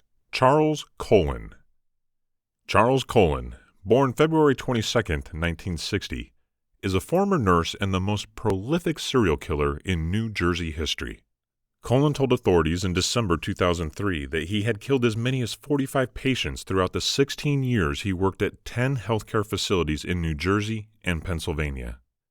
Childhood and early life.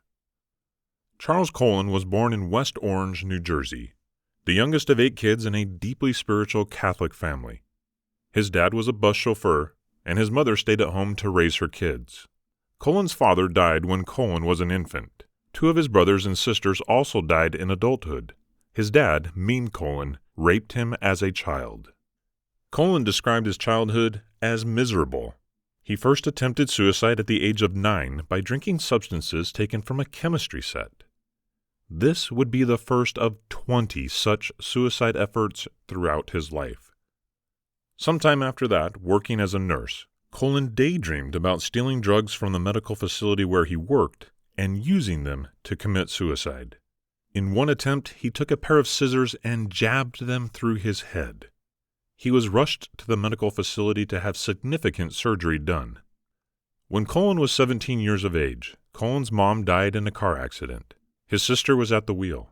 Devastated by his mother's death, Colon dropped out of high school and enlisted in the U.S. Navy in 1978. He was assigned to the submarine corps and served aboard the ballistic missile sub the USS Woodrow Wilson. Colon rose to the rank of Petty Officer 3rd Class as part of the team that operated the ship's Poseidon missiles.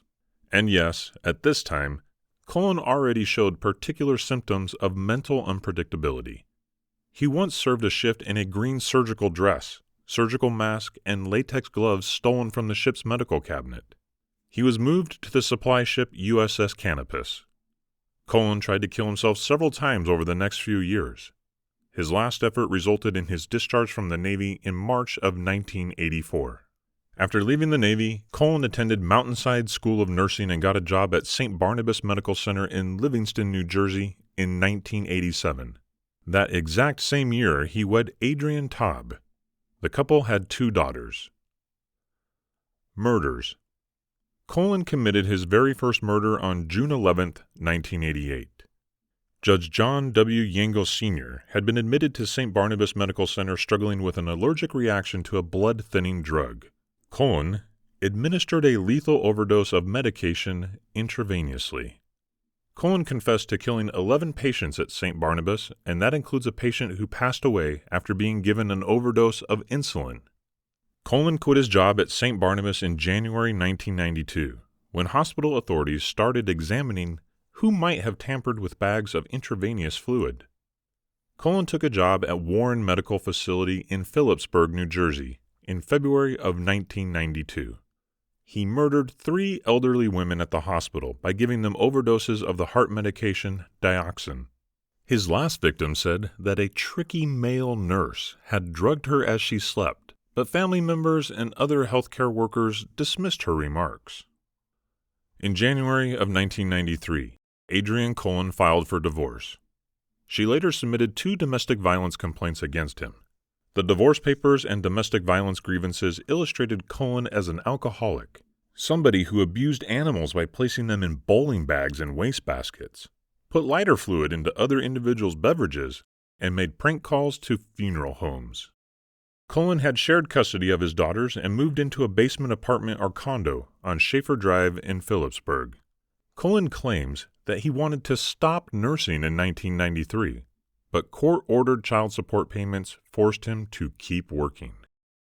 In March of 1993, he broke into a co-worker's home while she and her young son slept, but left without waking them. Colon then started phoning her often, leaving many messages and following her at work and around town. The woman filed a complaint, and Colon pleaded guilty to trespassing and was put on a year's probation. The day after his arrest, Colon attempted suicide. He took 2 months off work and was treated for depression in 2 psychiatric centers. He attempted suicide 2 more times before the end of the year. Colon left Warren Hospital in December 1993 and took a job at Hunter Medical Center in Rarity Town, New Jersey, early the next year. Colon worked in the medical facility's intensive care cardiac care system for 3 years. During his first 2 years, Colon claims he did not murder anyone, but hospital records for the time period had already been damaged at the time of his arrest in 2003, stopping any investigation into his claims. However, Colon did admit to killing 5 clients in the first 9 months of 1996. Again, Colon administered overdoses of dioxin. Colon became a certified nurse in Pennsylvania in 1994. Colon got some work at Morris Memorial Medical Facility in Morris, New Jersey. He was fired in August of 1997 for poor performance. He stayed jobless for 6 months and stopped making child support payments. In October 1997, Cullen appeared in the Warren Medical Facility emergency room and sought treatment for depression. He was admitted to a psychiatric center, but left a brief time later. His treatment had not improved his mental health. Neighbors said that he could be found going after cats down the street in the dead of night, yelling or talking with himself, and making faces at people when he thought they were not looking. In February of 1998, Cullen was hired by Liberty Nursing and Rehabilitation Center in Allentown, Pennsylvania. He operated in a ward for patients who needed ventilators to breathe. In May, Cullen filed for personal bankruptcy, claiming nearly $67,000 in debts. Liberty fired Cullen in October of 1998 after he was seen entering a patient's room with syringes in his hand. The patient wound up with a damaged arm, but apparently no injections were made. Cullen was accused of giving clients drugs at unscheduled times. Cullen worked at Elston Hospital in Elston, Pennsylvania, from November 1998 to March of 1999. On December 30th, 1998, he killed yet another patient with dioxin. A coroner's blood test revealed lethal quantities of dioxin in the patient's blood, but a real investigation was undetermined, and nothing pointed definitively to Cullen as the murderer. Cullen went on to get more jobs. A nationwide nursing shortage made it tough for health centers to recruit nurses, and no reporting systems or other systems existed to determine nurses with psychological health concerns or work issues. Cullen took a job at a burn unit at Lehigh Valley Healthcare Facility in Allentown, Pennsylvania in March of 1999. Throughout his tenure at Lehigh Valley Healthcare Facility, Cullen murdered one patient and attempted to murder another. In April of 1999, Cullen voluntarily resigned from Lehigh Valley Healthcare Facility and took a job at St. Luke's Healthcare Facility in Bethlehem, Pennsylvania. Cullen worked in St. Luke's Heart Care System. Over the next 3 years, he killed 5 more clients and tried to murder 2. In January of 2000, Cullen attempted suicide again. He put a charcoal grill in his tub, lit it, and hoped that the carbon monoxide gas would kill him. Neighbors smelled the smoke and called the fire department and police. Cullen was taken to a health facility and a psychiatric center, but was back home the following day. Nobody believed Cullen was murdering patients at St. Luke's Medical Facility until a coworker unintentionally found vials of unused medications in a disposal bin. The drugs were not important outside the healthcare facility and were not used by leisure drug users, so their theft appeared curious. An investigation revealed that Cullen had taken the medication, and he was fired and escorted from the building in June of 2002. 7 St. Luke's nurses who worked with Cullen later met the Lehigh County District Lawyer to alert the authorities of their suspicions that Cullen had used drugs to kill clients. They pointed out that between January and June of 2002, Cullen had worked 20% of the hours on, but was present for almost 2/3 of the deaths. But detectives never checked out Cullen's past, and the case was dropped 9 months later for lack of evidence. Cullen worked for a short time at Holy Heart Health Center in Allentown, but did not get along with his coworkers and left. In September 2002, Cullen found a job at Somerset Medical Center in Somerset, New Jersey. Cullen operated in Somerset's critical care system. Cullen's depression aggravated, though he had started dating a regional woman. Cullen killed 8 more patients and attempted to murder another by June. Once again, his drugs of choice were dioxin and insulin. On June 18, 2003, Cullen tried to murder Philip Greger, a patient at Somerset. Greger made it through and was released. He died 6 months later of natural causes. Soon afterward, the hospital's computer system showed that Cullen was accessing the records of clients he wasn't assigned to. Co-workers were seeing him in patients' rooms. Computerized drug dispensing cabinets were showing that Cullen was requesting medications that clients had not been prescribed. The executive director of the New Jersey Poison Info and Education System alerted Somerset Medical Center authorities in July of 2003 that at the very least 4 of the suspicious overdoses showed the possibility that an employee was killing clients. However, the health center put off getting in touch with authorities until October. By then, Cullen had killed another 5 clients and attempted to kill a 6th. He then continued to have sex with the victims. State officials punished the health center for failing to report a non-fatal insulin overdose in August. The overdose had been administered by Colin. When Colin's last victim passed away of low blood glucose in October, the medical center informed state authorities. An investigation into Colin's work history exposed past suspicions about his participation with prior deaths. Somerset Medical Center fired Colin on October 31, 2003, for lying on his job application. Cops kept him under security for some weeks until they had finished their investigation. Arrest and guilty plea. Colin was jailed on 1 count of murder and 1 count of attempted murder at a dining establishment December 14, 2003. On December 14, 2003, Colin confessed to the murder of Reverend Florian Gall and the attempted murder of Tin Kyushi Han, both patients at Somerset. In April 2004, Colin pleaded guilty with a New Jersey court to killing 13 patients and attempting to kill 2 others by deadly injection while employed at Somerset. As part of his plea agreement, he promised to cooperate with authorities if they did not seek the death penalty for his criminal activities. A month later, he pleaded guilty to the murder of 3 more clients in New Jersey. In November 2004, Colin pleaded guilty in a Pennsylvania court to killing 6 clients and trying to kill 3 others. Since July 2005, Colin remains in the Somerset County Prison in New Jersey, as authorities went on to investigate the possibility of his participation in other deaths. Colin is currently serving a sentence of life in jail without parole for 30 years, to be served consecutively with his other sentences in Pennsylvania. On March 2, 2006, Colin was sentenced to 11 successive life sentences in New Jersey, to be ineligible for parole for 397 years. He is held at New Jersey State Jail in Trenton, New Jersey. On March 10, 2006, Colin was brought into the courtroom of Lehigh County President Judge William Pratt for a sentencing hearing. Colin, who was upset with the judge, kept repeating, "Your Honor, you really need to step down," for 30 minutes, until Pratt had Colin gagged with cloth and duct tape. Even after being gagged, Colin continued to try to repeat the expression.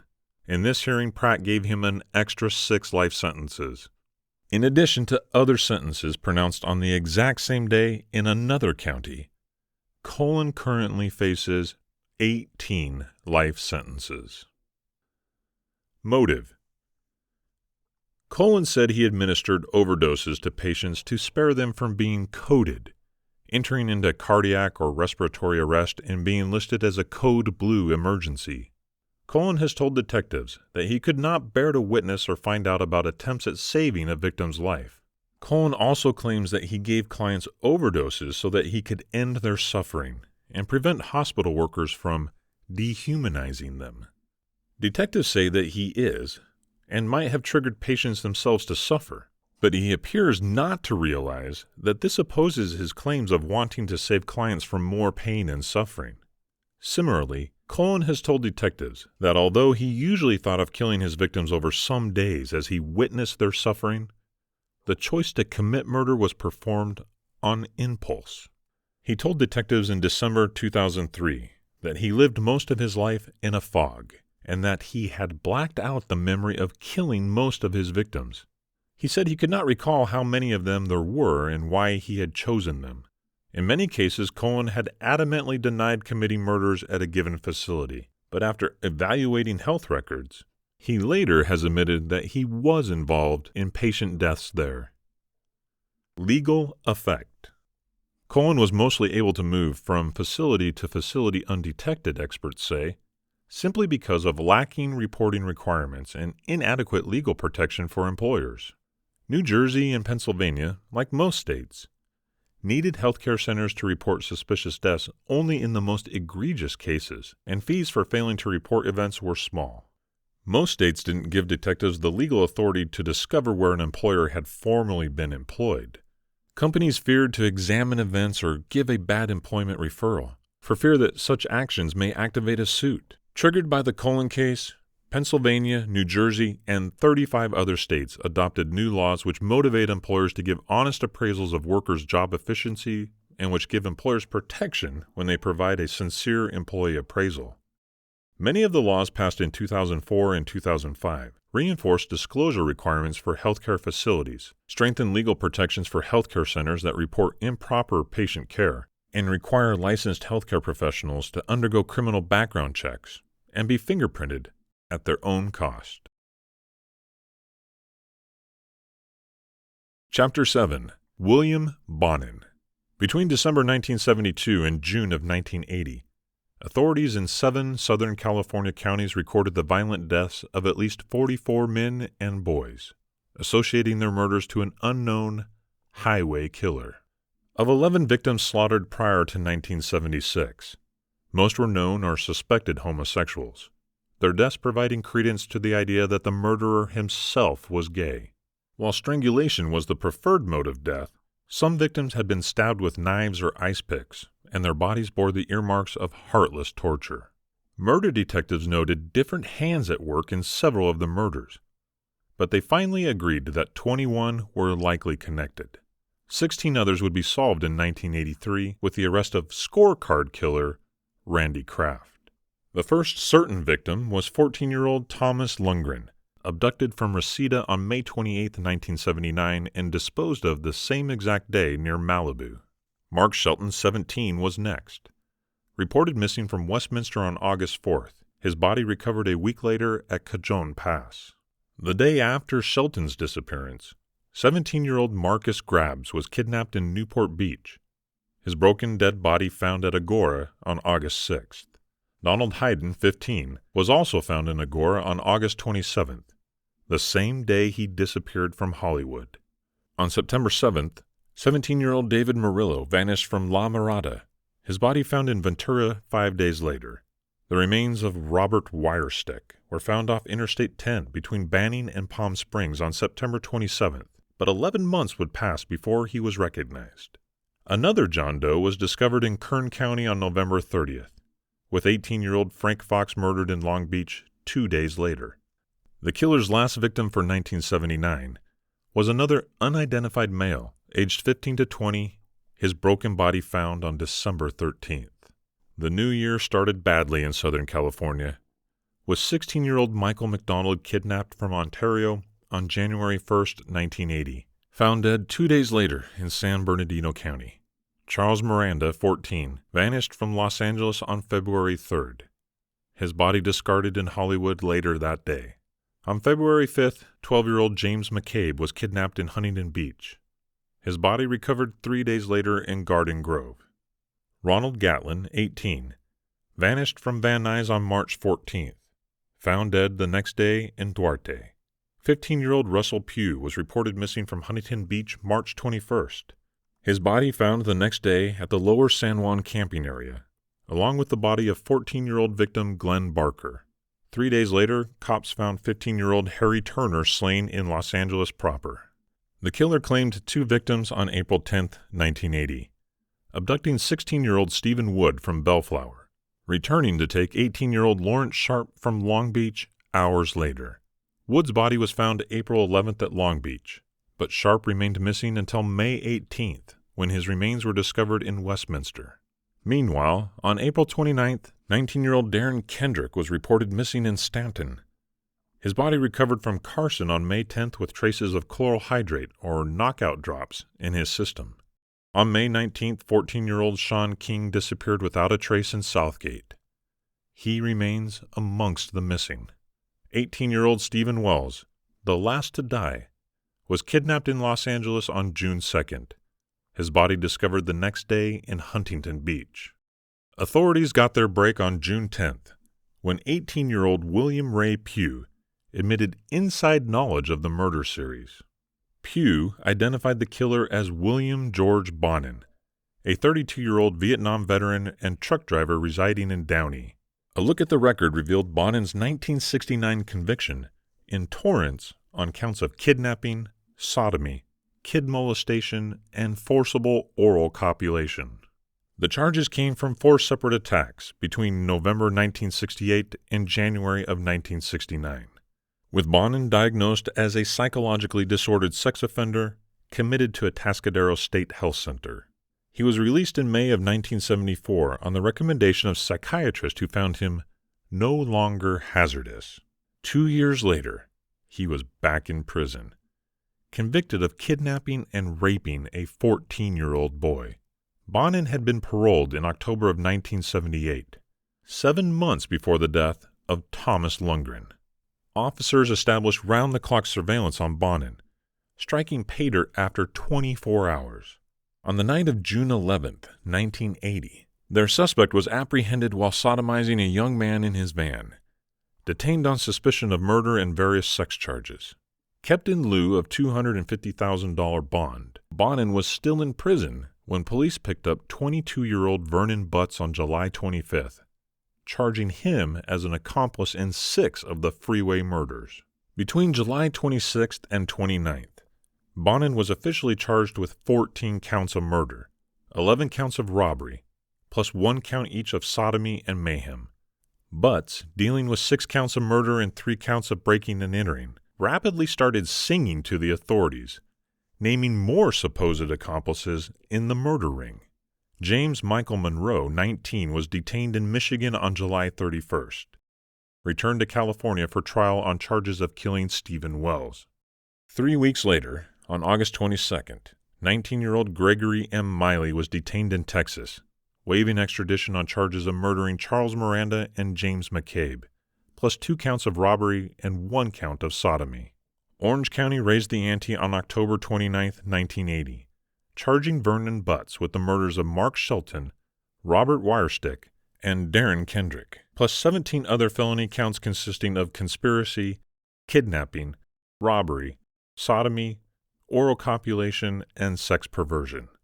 Greg Miley was also charged with another Orange County murder, plus 7 related felony counts. By December 8th, suspect Eric Martin Weigenitz, a 20-year-old Dutch immigrant, had been added to the lineup, charged with complicity in the murder of Harry Turner. Under California law, a murder committed under special circumstances, joined by robbery, torture, or rape, might be punished by death. In December, Bonin's friends started splitting, pleading guilty on various felony charges and drawing life sentences in return for their promise of testimony against Bonin.